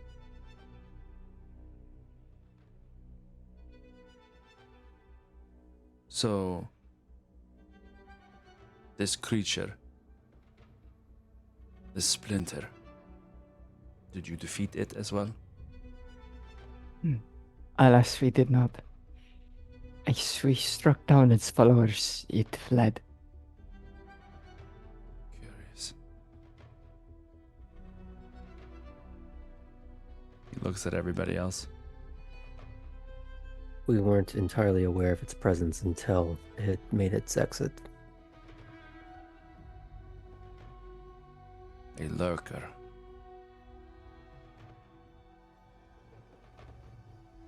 Perhaps more dangerous than its predecessors so far. What's more, they were using people in some kind of ritual which we interrupted, but it was not good. Villagers from this place and a man who was transporting things from your old kingdom. Raises an eyebrow. What sort of things?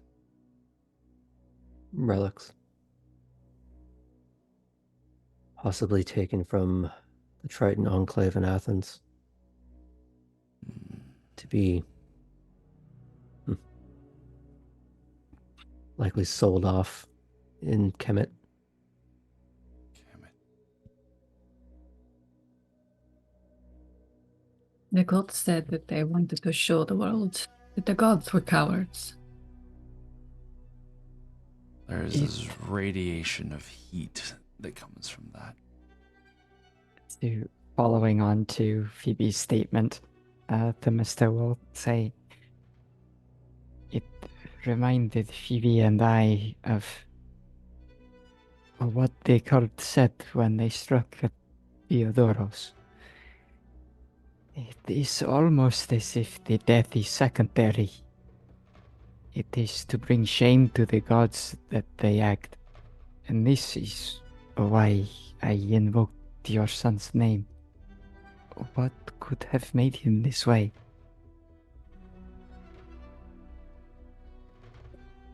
My son died during the fall.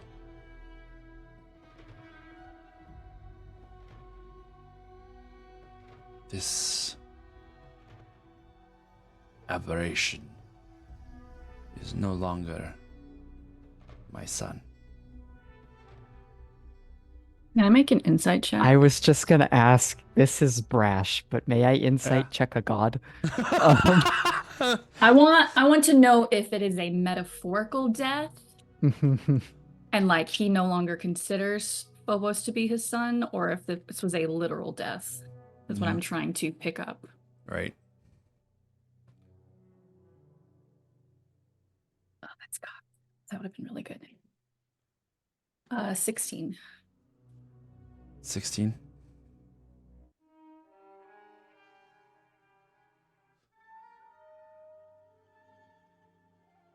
Is the mister? Yes.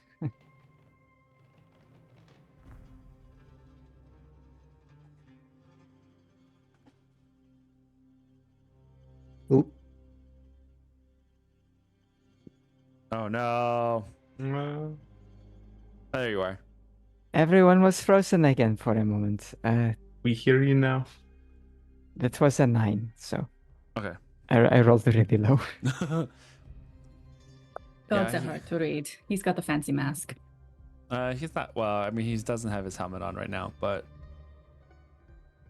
the misto, easily enough, you can see that this topic is delicate, and he seems to be feeding, not necessarily feeding off of the comment earlier, but like his initial reaction to others calling the gods cowards, particularly coming from this cult, really set him off. Phoebe, I'm gonna say that as you can't really tell whether it's you can tell that this is deeply personal to him, and that if there was any, not mourning, if there was any sadness to this comment of his, he is more angry now than he is showing any sort of like, and remorse is not the right word either, but Trying to slightly sidestep the obviously thorny issue of this comment, the line of commentary. It seemed as though they were trying to use prisoners as a form of exchange, as if they were going to summon something else here in their place. At least that's what I could work out from what I saw.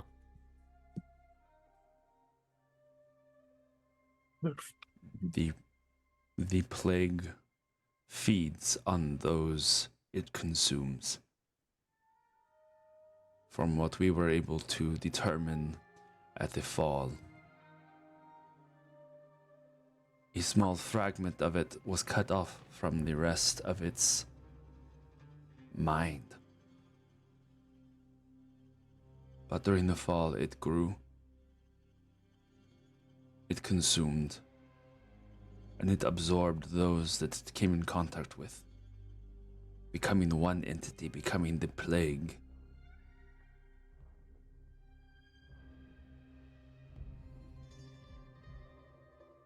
We had thought it lost and destroyed, until we learned that there was a portion of it stowed away in Crete An. And there we left it, under the assumption that, locked away as it was, perhaps there would come a time when it would be of use, but someone learned of its existence.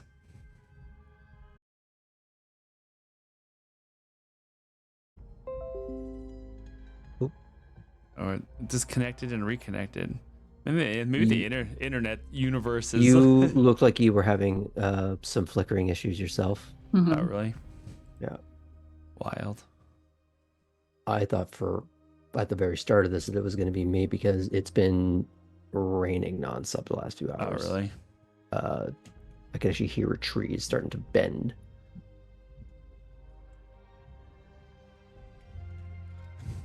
Okay, it should be back on. Oh, well, Okay. no, it's jumping all over the place, and we don't even have storms here, so we're just gonna chalk this up to solar flares.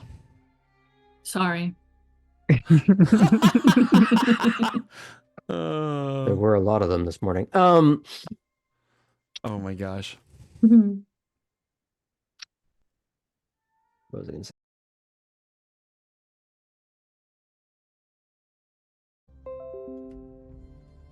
That's back on again. For the week. Forgive me for using my same pun again in chat, but I have to. No.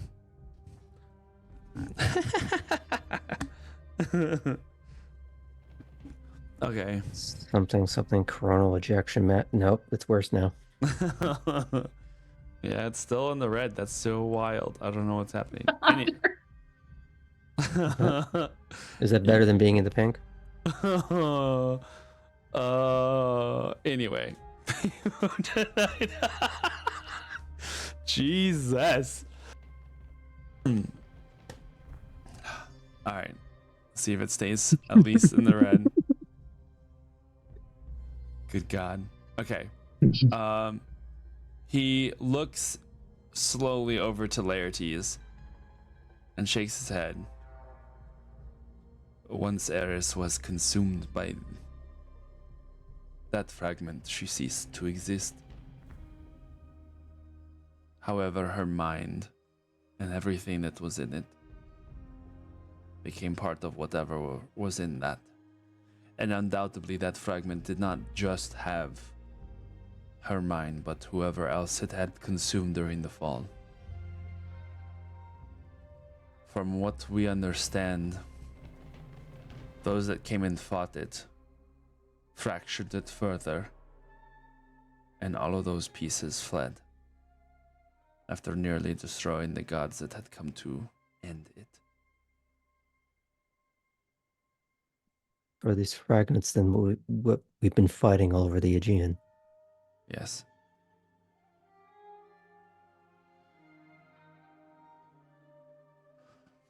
Yes, indeed they are. And so then Beldora himself is not on throne. No. What we are facing now is only a piece of a piece of a piece of what the plague was. It is nowhere near its full might, but we have survived as much because it is so small and it has been so starved. It is a cold fact, but if the worst of it is that it consumes mortal man, there is a chance that it will stay small. But if it begins to consume Orphix, then its power will grow exponentially. And we will see the final collapse of what is left of our civilization. And that is why so many have refused to join the fold. Commanded hiding instead. My father believed it was wiser for everyone to stay separate, to stay hidden, so that if and when Beldura returned, he would not be able to find us all at the same time. But in doing so, it has left our civilization weak and divided and spread apart. So yes, to a certain degree, there is a large disagreement as to whether we should try and make this fold a reality, but as is clear now, we don't have a choice.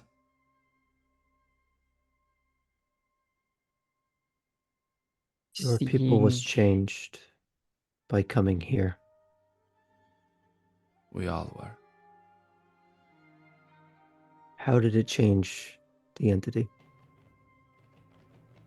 We do not know.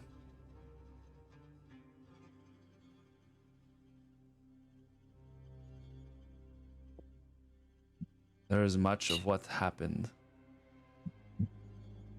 that was lost. Much of the understanding of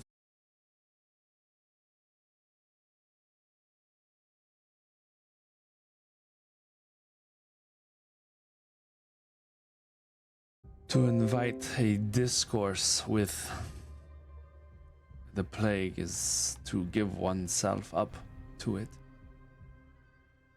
Eris blamed herself for the death of my son. I have a feeling that she sought it out to try and find some way to save him. But instead, she just became part of a bigger problem.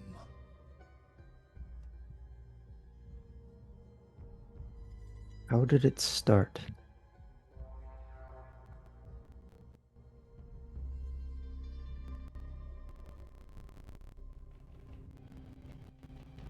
I feel that no one truly knows anymore. So much time has passed. And the stories told of its origin have changed over the many, countless years. But it is said that it was discovered in the far reaches of our empire.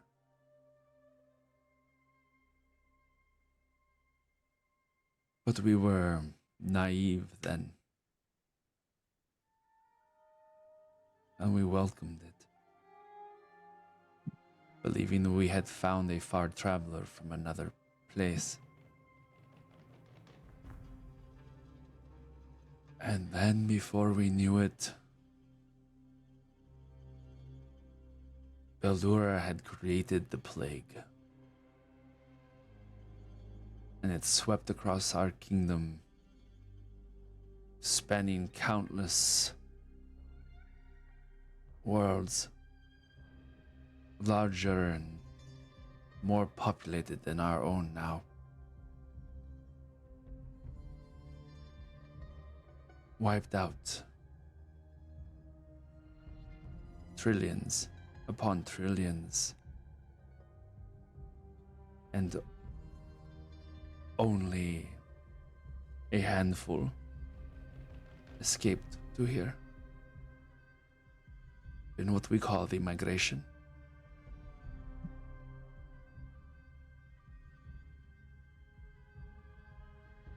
Brave souls gave their lives so that somehow we might all live somewhere else, far from where our homes. We came here knowing that it would change us. We came here knowing what that change would mean for our people. And we hoped that by coming here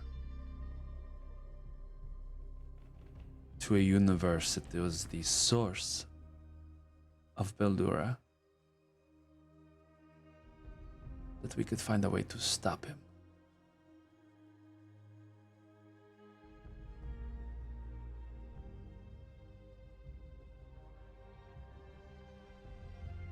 I apologize for asking, but in the fight, was your son consumed by it? Yes.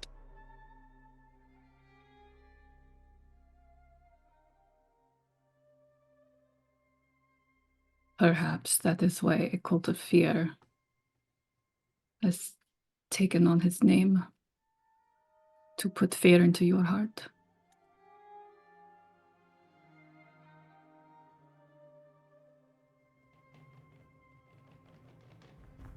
It is not fear that I fear for this thing, but a burning wrath for what it has taken away from us.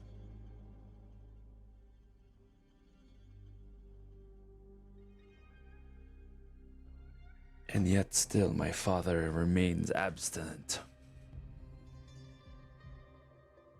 I have told him of your deeds. Zeus is aware of who you are. When he says who you are, he looks over at the Misto.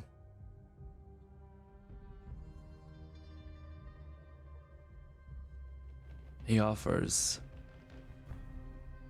greetings to a daughter of Gaia.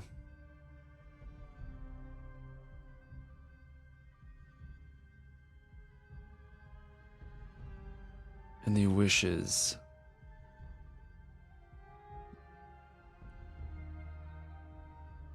for you to have a happy life, but to stay away from the conflict.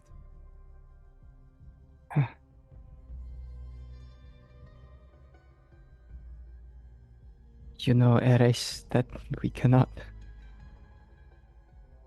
I told him as much. If this is even remotely true,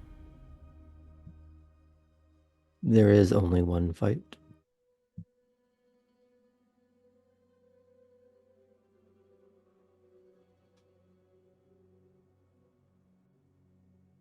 To not unite against it is madness.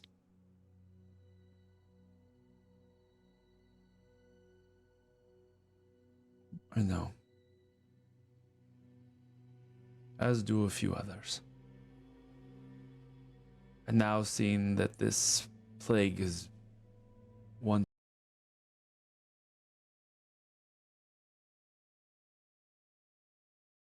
that we also have searching, looking for clues as to what may have happened to these other fragments, hunting them down as we speak. With any luck, we will be able to find all of these and destroy them once and for all. So what do we do next? Do we look for signs of Ibum? Or do we search for the missing son?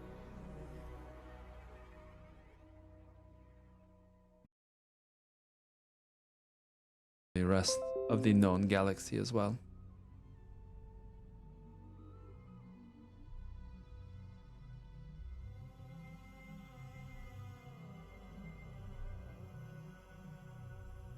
In a galaxy that is, or at least home, is or was home to Beldura. Yes. Which leads us to believe that this is not Beldura.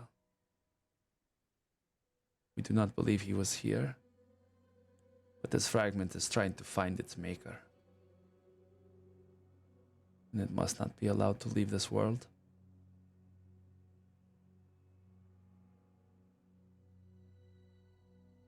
All Is of our... this- What do you say? Is this world where it originated from? No. We do not believe so. This world had no occupants when we arrived. It is why we chose it.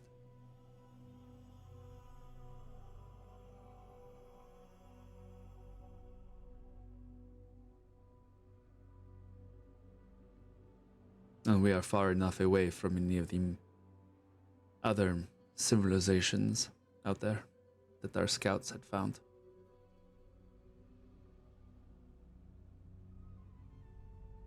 But we were not able to go far. Our ships are not built for this universe.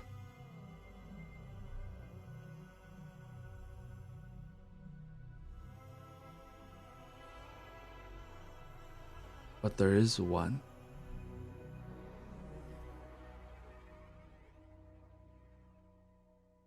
And it is its location that Apollo knows. And it is why Phobin. It is why Phobos seeks it.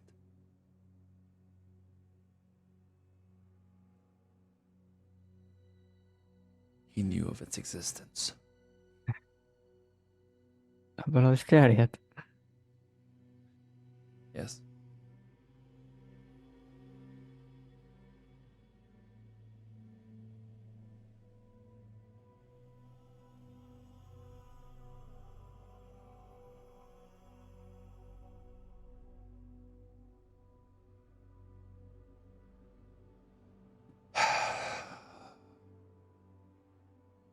I had not expected to divulge so much. But you have found much out on your own already, so I see no reason in not explaining to you further.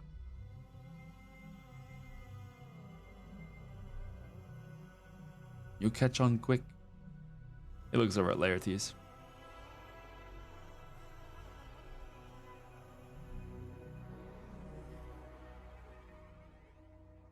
I am sorry that we have to use you as bait for these monsters. You and your fellow Orphic brothers and sisters.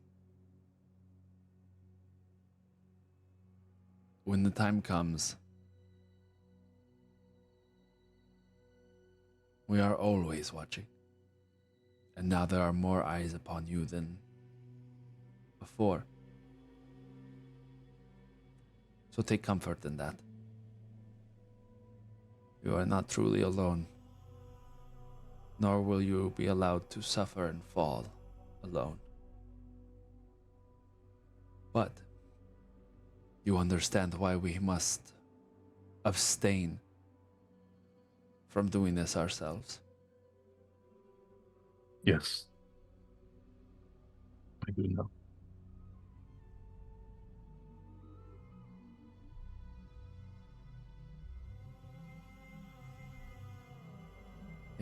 A little bird has told me that you have reached out, Astrid.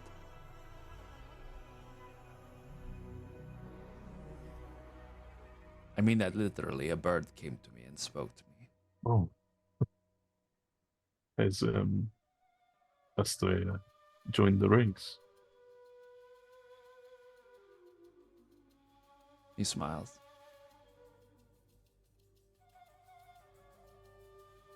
You did not hear that from me.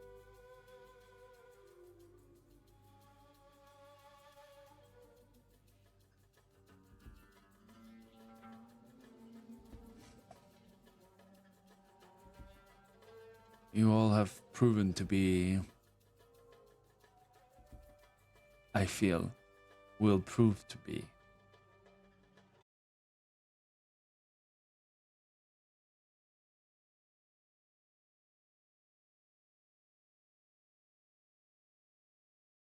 especially after the migration.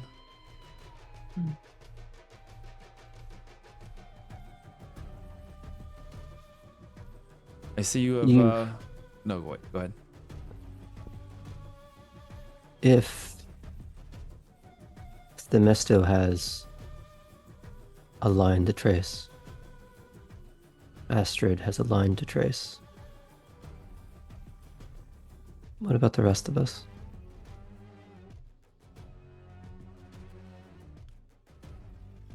Themisto and Astrid are particular cases, it would seem. We're not exactly sure how a Gaian has been born to Tarum without interventions. And as far as being astral, mysteries in this universe abound. But what we have seen is that Orphic power, while at times genetic in nature, was also born of the wills and strengths of your ancestors. Just as some people share similar personality quirks, some people who are not of the same blood shared similar Orphic talents. Rare are those who control the warmth of fire. He looks over at Phoebe. Very rare to have started in the heat of things. I am curious to find out where that fire comes from. And do not let this go to your head, Laertes, but I have only seen one who manipulates space and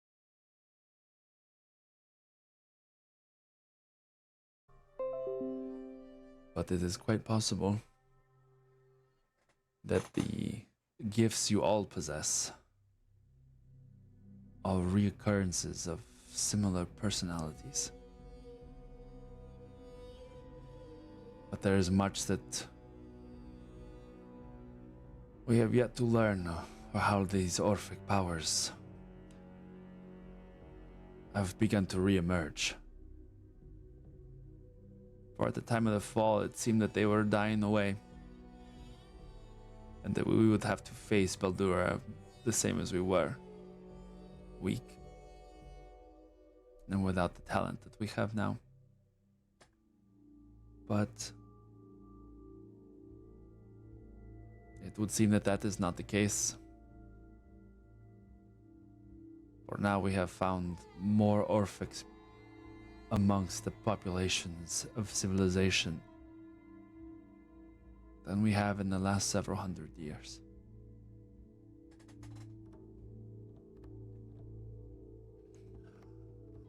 Perhaps it is the fates moving things into during a time when it is needed most.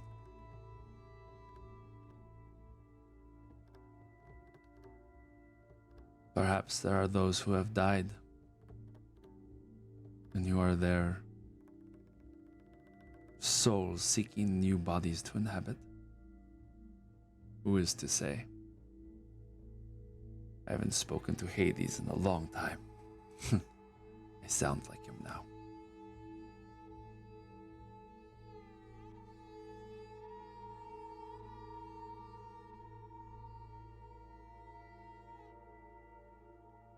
He looks over at Phoebe.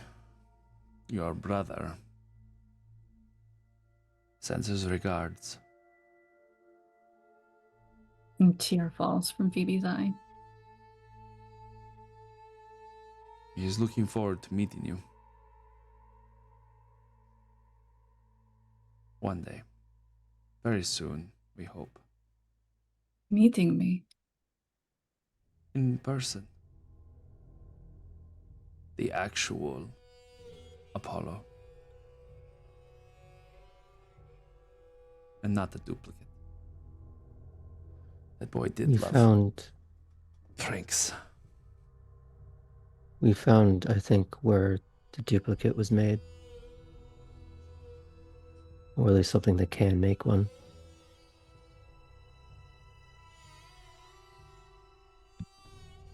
Seriously? He looks to Themisto. If that is indeed what it is, we found the cradle of Apollo, as in the stories. It was shown to us by a high priest. He looked after it well.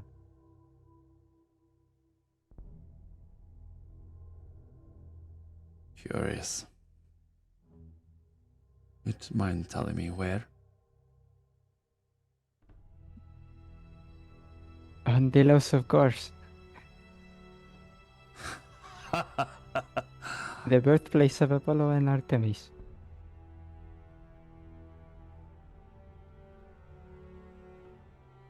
From the discussion of fates it's probably very fitting that you see Laertes sort of begin to manipulate these little cosmic strings, forming into the illusion of the cradle or chamber or whatever term best applies to it. And it just sort of slowly spin and rotates in a little holographic fashion for Ares' perusal. Wow. A hibernation pod.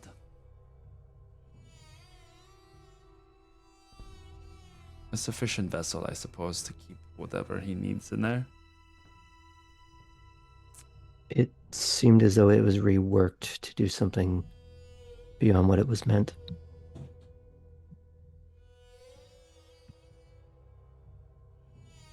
Yes. I'm sure Hecate would love to take a look at that. I was not aware that such a thing existed. Still.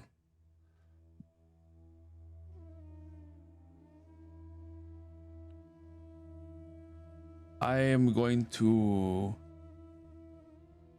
keep an ear out for any signs of these fragments. Where was your next destination?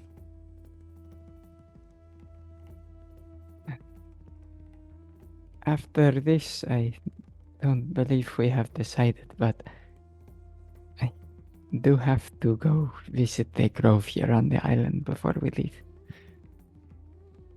He just nods.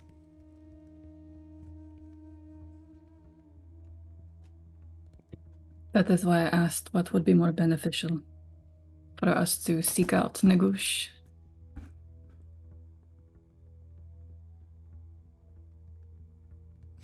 I have a feeling that it is going to be trying to find itself either new followers or link up with old ones. I think You have guards now. these two Spartan boys, they were prisoners at one time, but they saw the same visions I did, and yet they have sworn to stand with us.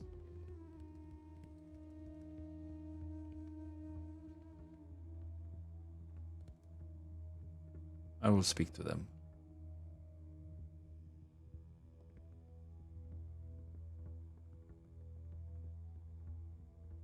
He looks to everybody else. Anybody else have anything else to say or ask? Not to him, but I do have a scene I would like to do before we end tonight. Yeah. Are we going to get to meet our counterparts at some point? Indeed. Perhaps we can put the priory to good use then, finally. You will have to you can take your pick. More priories are being formed and found across the world. A curious thing, there was once a individual that I knew who had a tendency for creating stowaway places.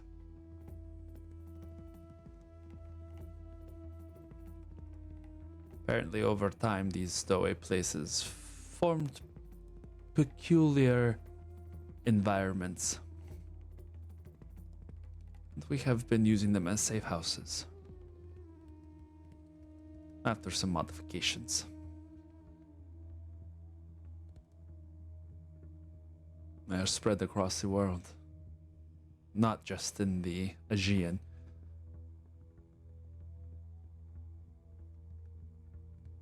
One day, we hope that the fold will grow enough to where all of these will be filled with Orphics awaiting a return that undoubtedly is inevitable.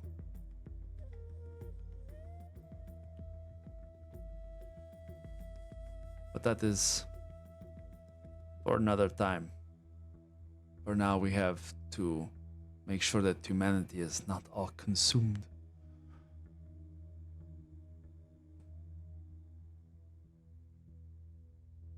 Keep fighting bravely. And though the show was appreciated, you have the right mindset, High Priestess. You don't have to go through the theatrics next time.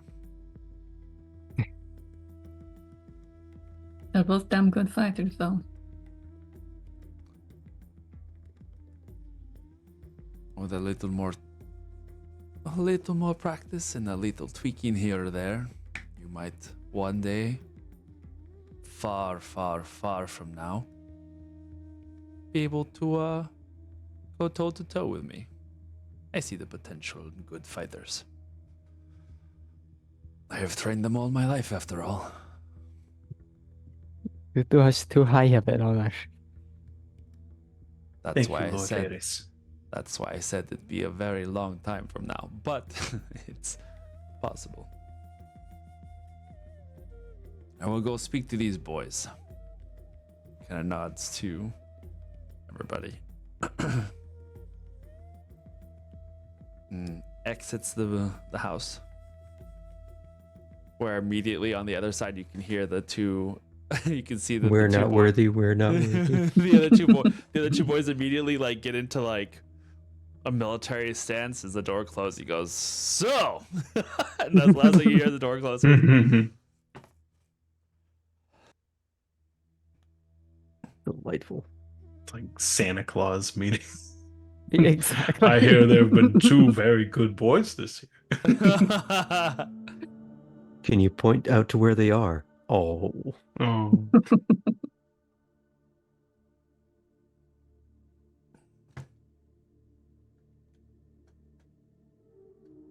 So, what do you guys want to do? Or what are you guys doing? I believe Phoebe had a thing she wanted to do. Yeah.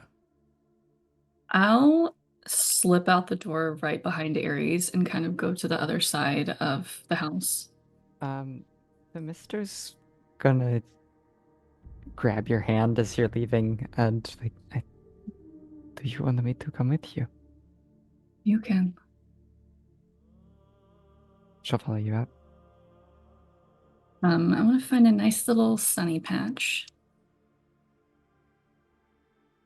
Okay. And I would like to kneel in it. Mister, do you kneel beside her? Mm. She will hold out her hands for your hands. Just take them. She'll turn your palms up and cast light in your palm. But then put your hand on top of it, covering the light, and then covering it further with her hands. Apollo, now I understand why you can't come. Why it's so not safe. I wish I wasn't that case. I wish it wasn't the case. I wish you didn't have to hide the light. But I know how important it is that you do.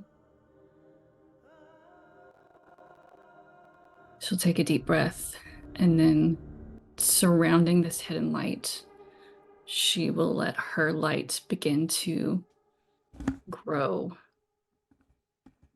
Starting from her hands covering the mistos and out, and letting her light get more and more as she glows more.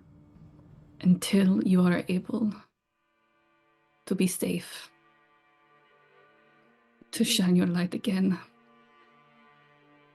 I will shine for you. Hopefully, we can take the attention away from you. We can distract with our own light and keep you safe. Until, and then she will open up her hand and take your hand, the misto, and open it to show that little light again. Until you can shine again. And she has started crying throughout this prayer. Misto is going to give Phoebe the biggest hug, still there kneeling right next to her.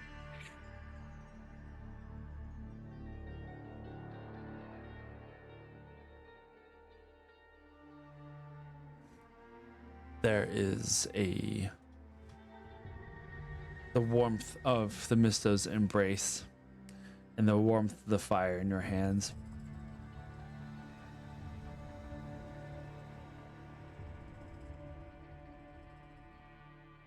And the warmth within your heart.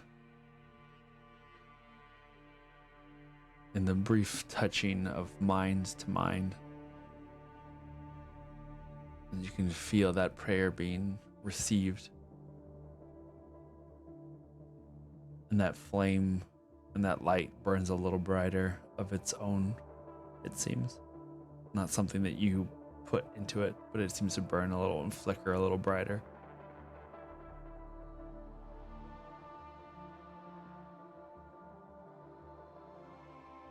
And you both open your eyes for this brief moment.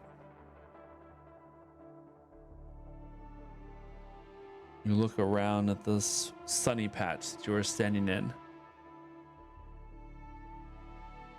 And you see that the grass, the little bits of grass that had been there around you, have begun to crisp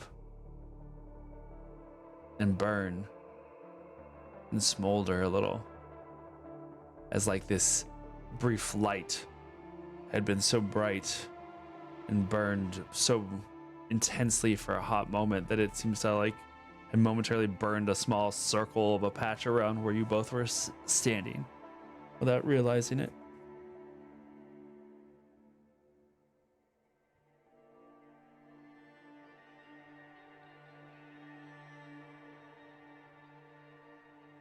I'll just sit there for a moment without saying anything. Until we can hear Apollo finish and leave. I mean, not Ares finish and leave. Yeah. There is that moment where there's like a gust of wind that blows heavily, and you look up into the sky, you see this arcing cloud streak that goes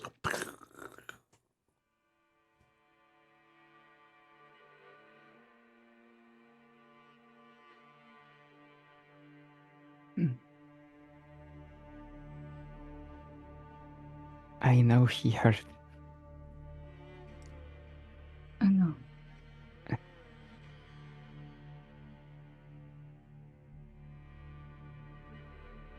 Thank you for coming with me. Of course. He would follow you anywhere. And one day you'll get to follow me to whatever he's been hiding. Whatever mischief he is getting up to in the meantime. Yes. It does seem that our instincts were correct. And perhaps he had a duty which had kept him away.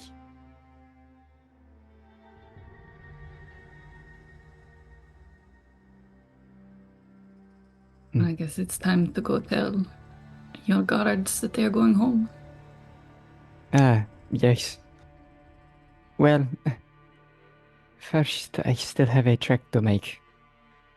Right.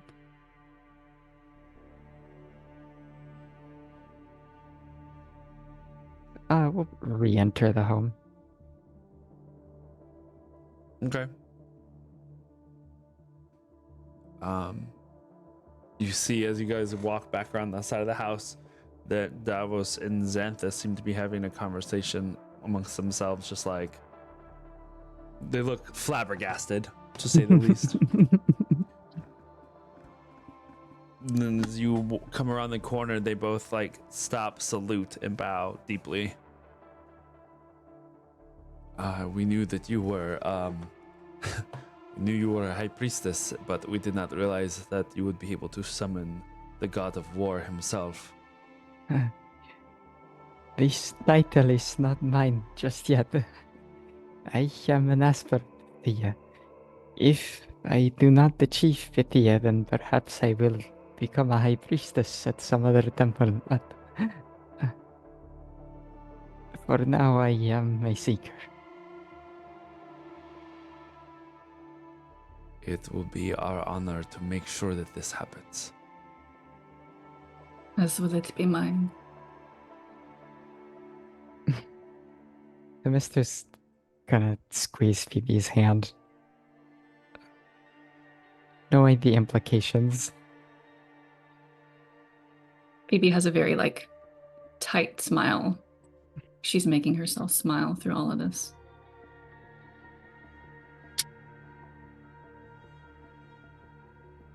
You guys go back inside. Mm-hmm. Astrid, Cypress, Laertes, what are you guys doing? I think I would have been taking a few moments to absorb a lot of what was said and dealing with the fact that it was confirming things that I had already knew or had guessed at or had even voiced once or twice and then had it confirmed. And he's just kind of nervously playing with his hands. A bit of that nervous energy. He's not really sure what to do with at the moment. My friends, come, it is a beautiful day. I must trek to the top of the mountain. Let us use some of this energy, huh? Sounds like a good plan. Laertes, as we begin walking out, Phoebe will kind of hang back to wherever you are walking in the group. Mhm. And you'll see that you're nervously playing with your hand. She's nervously twiddling the bracelet kind of over and over and over. And for a moment, he kind of just sort of flexes the hand to try and settle down the slight shake to it. And he just reaches out to touch just the fingertips over the beads and just kind of gives her a silent nod and then retracts the hand. She'll squeeze your hand when you reach out.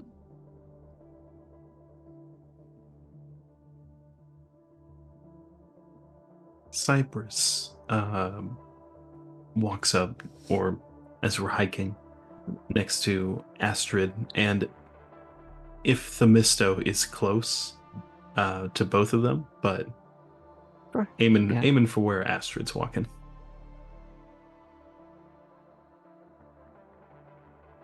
So, Capitanos,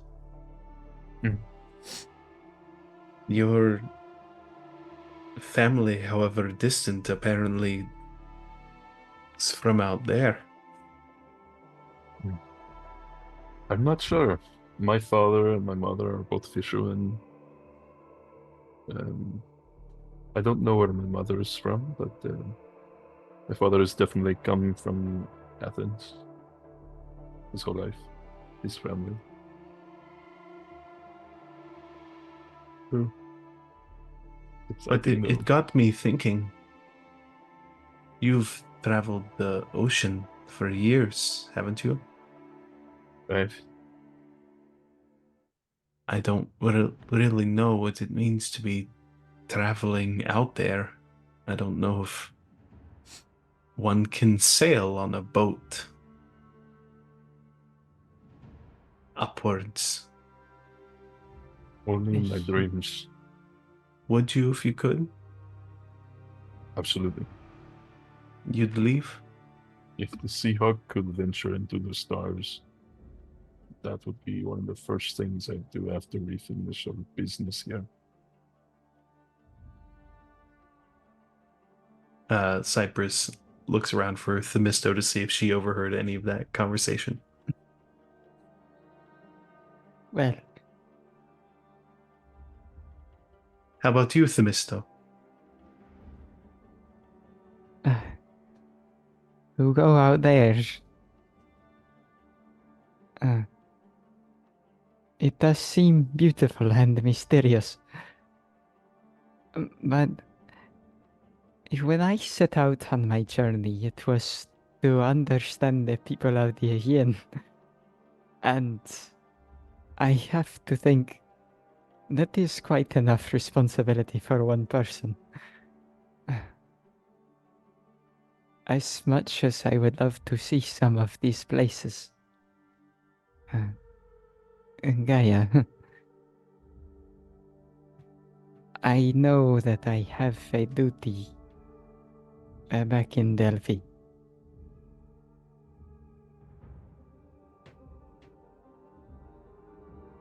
I agree. Well, if we ever restore our true connection to Gaia, and my Seahawk can somehow fly in through the stars, I will take you to Gaia whenever you like.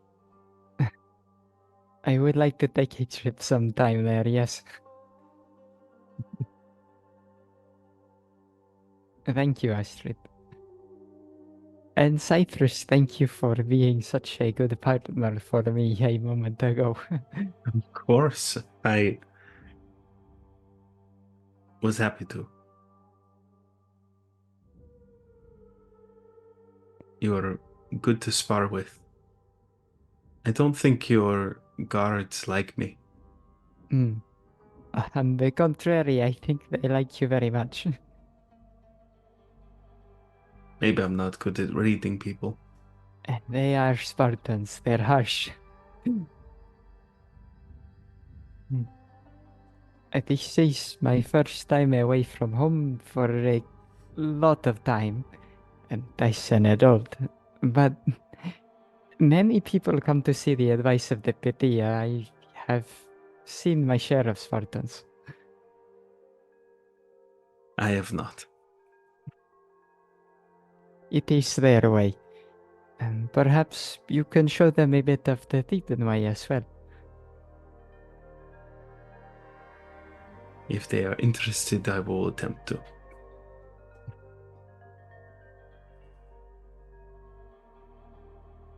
Now there's, I think, as I am starting to see the signs of the Cedar Grove. Yep. It's, you can see as you guys have left the city, and we'll say as the group has been talking and walking along this path. On the other side of the hill, you can tell an area that has been culled of wood. Not necessarily deforested harshly, but you can tell that there is a large area with like stumps that are, some of them starting to regrow. And then there's a grove of woods that still remains at the base of this mountain peak. So given probably it's about like an hour or so of a walk to get to where the grove is, but you find yourself in this grove of varying trees, but a few tall cypress trees amongst them. Just a bunch of tall cypresses going like this. My past. These trees I'm look down. oddly like you, Cypress. What'd you say? These trees look oddly like you. They do. It's very disconcerting. What luscious leaves. It looks like its hair just blowing in the wind. As we enter the grove, I'm going to look for a little open glade where there's maybe not quite as much growth. Okay. And then taking from my little pack, which I'd brought for the journey, I unwrap a chunk of charred wood from the burned part of town,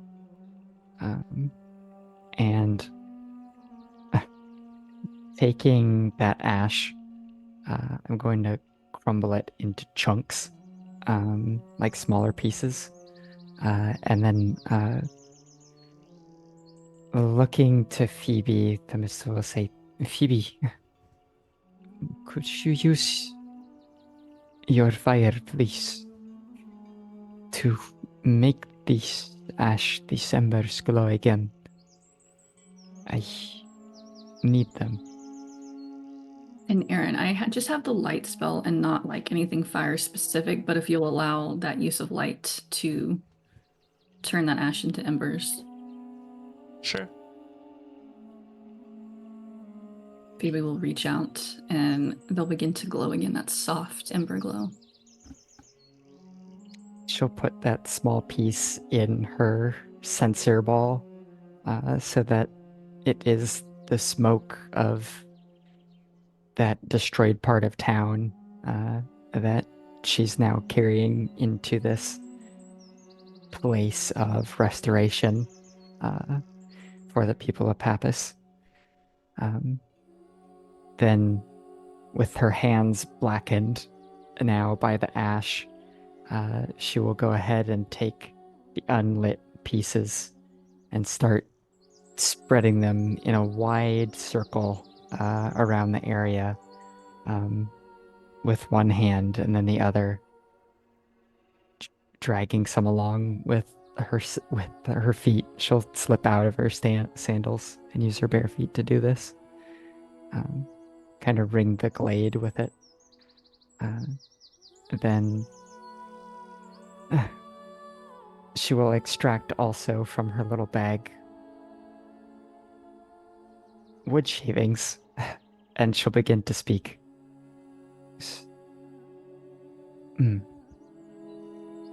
Wood shavings, as my mother leaves when she builds from your beauty. And she'll sprinkle them into the area. Then going to one of the smaller trees here in the glade, she'll pour a little bit of water from her water skin on it, or the amphora rather that she carries with her. A sapling for a cleft tree, as my father does when he asks for your bounty. Gaia. And stepping into the middle of the space and moving about it. You are all the earth of this world. I am but a mote of dirt. But Laris is devoted to her people as her mother was to you, O Gaia. Bade me promise not to give your blessing or of any god. Though the cedar grove of Patis surely needs it. I cannot do nothing with these people so in need. So, she takes a deep breath. In my limited gifts, with the vision of a verdant forest globe which shares your name to guide me. She will kneel down and collect some of the dirt in her hand and stand up and let it sift through her fingers and blow in the slight breeze. I bless this grove as the misto of Delphi, and I hope that it might one day provide for the ships and homes of Patis again as it once did, if they are wise with it. She'll take the remainder of what's in the amphora, wash her hands and her feet, and step back. Thank you, friends. I have no idea if that will work. And it almost seems wrong of me to want it to. But it is the only thing I could think to do to keep my promise to Laris. We do what we can. Make a religion check for me.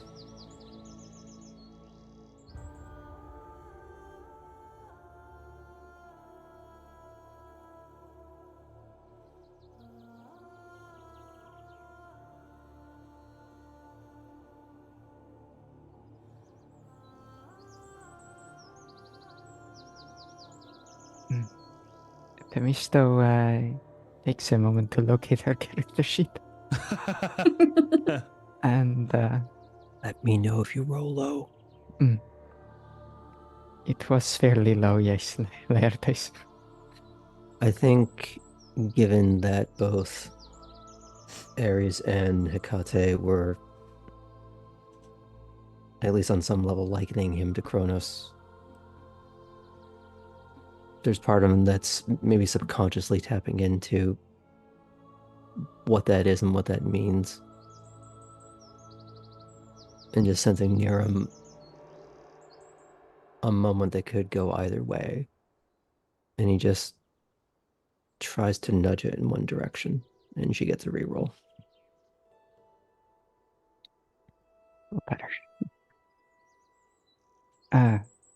It ends up being a 13 plus a 7 for an unnatural 20.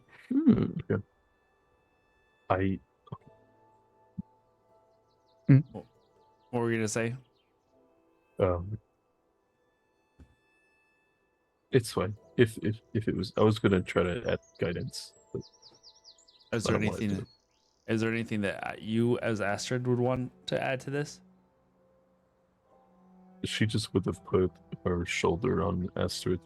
Sorry, she would have put her shoulder on Themisto during the prayer. Especially when she said, like whether this would have been enough or so. That brings it up to a 23.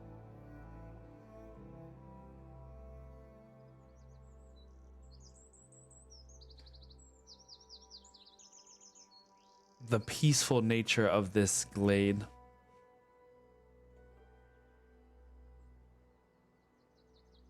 fills you with it's not like a happiness, but there is a contentment here for everything that you have just heard from Ares, from everything that you have experienced the last few days. There has been so much darkness and strife and that feeling of impending evil. But in a moment like this, it is easy to forget all of those things.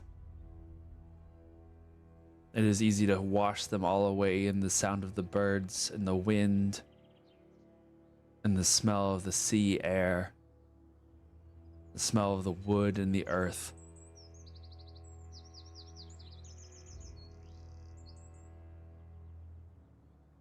And the wood chips on the ground begin to sink into the earth. And there's creaking of wood. And it's like exhalation of a breath, of a sigh of air. And whether it's by some trick of the light, or maybe you just hadn't noticed, but the trees around you seem thicker, that they've grown and expanded outwards a little bit. And the grass there around the ring that you had placed of ash begins to glow almost a vibrant green.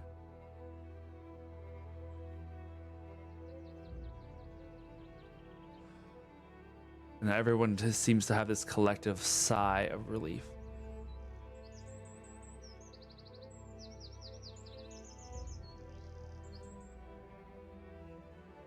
And in Themisto's mind, you hear the voice of your mother.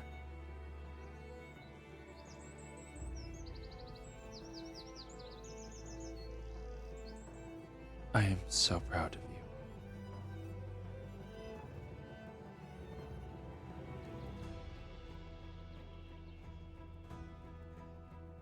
And you stand a little taller.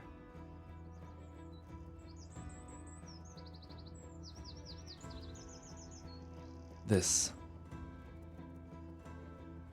one step at a time is how you keep the world from breaking, and how you will keep the darkness at bay, and how, despite no matter what happens, you know you and your companions will face it. And you will do what must be done.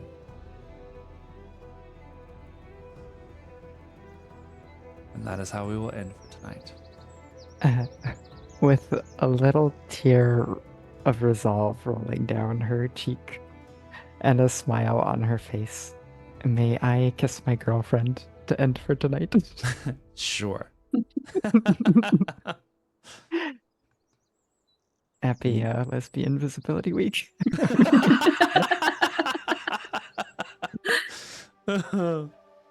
I mean, obviously you both were dating, but I think that's the first time that it's been put to words.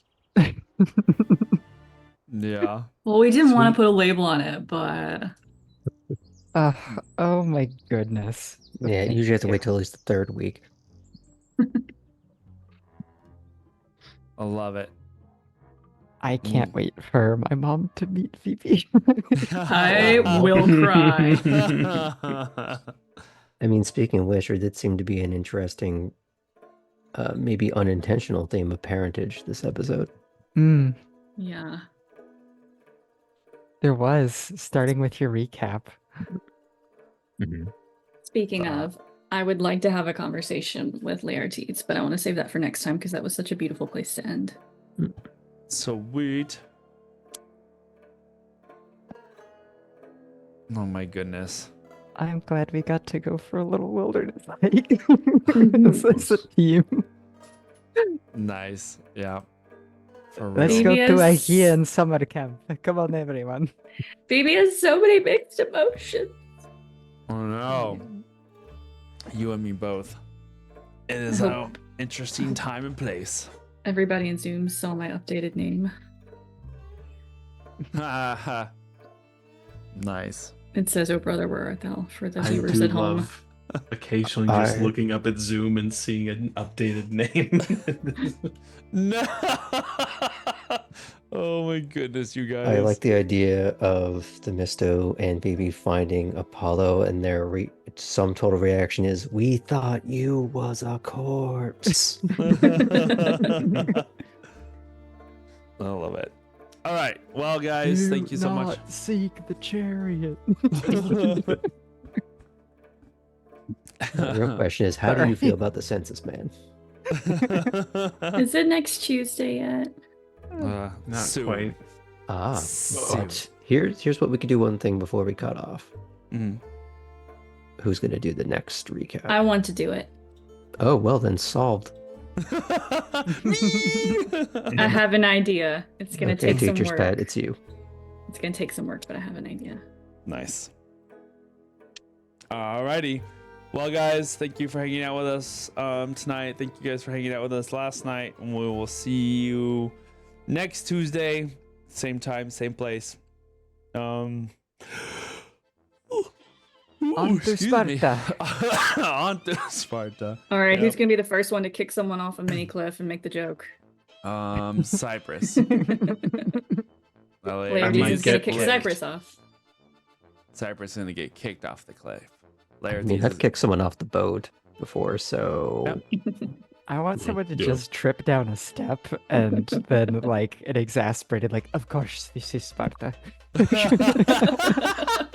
Yeah, Sparta's like the Empire in Star Wars. They don't believe in handrails, so everything's just like dangerous, and you can fall. And if that's how you die, then that's how you die. Exactly. If the kids make it to being an adult, good for them. If not, they weren't worth being Spartan. All of the playpens are made out of like metal. Metal. Everything is just covered in lead paint. Yeah, Oh, no. you will either Oh. get cooked by the sun, come or you on, will be come on. broken. They're not the on Romans. slide. They had their own problems.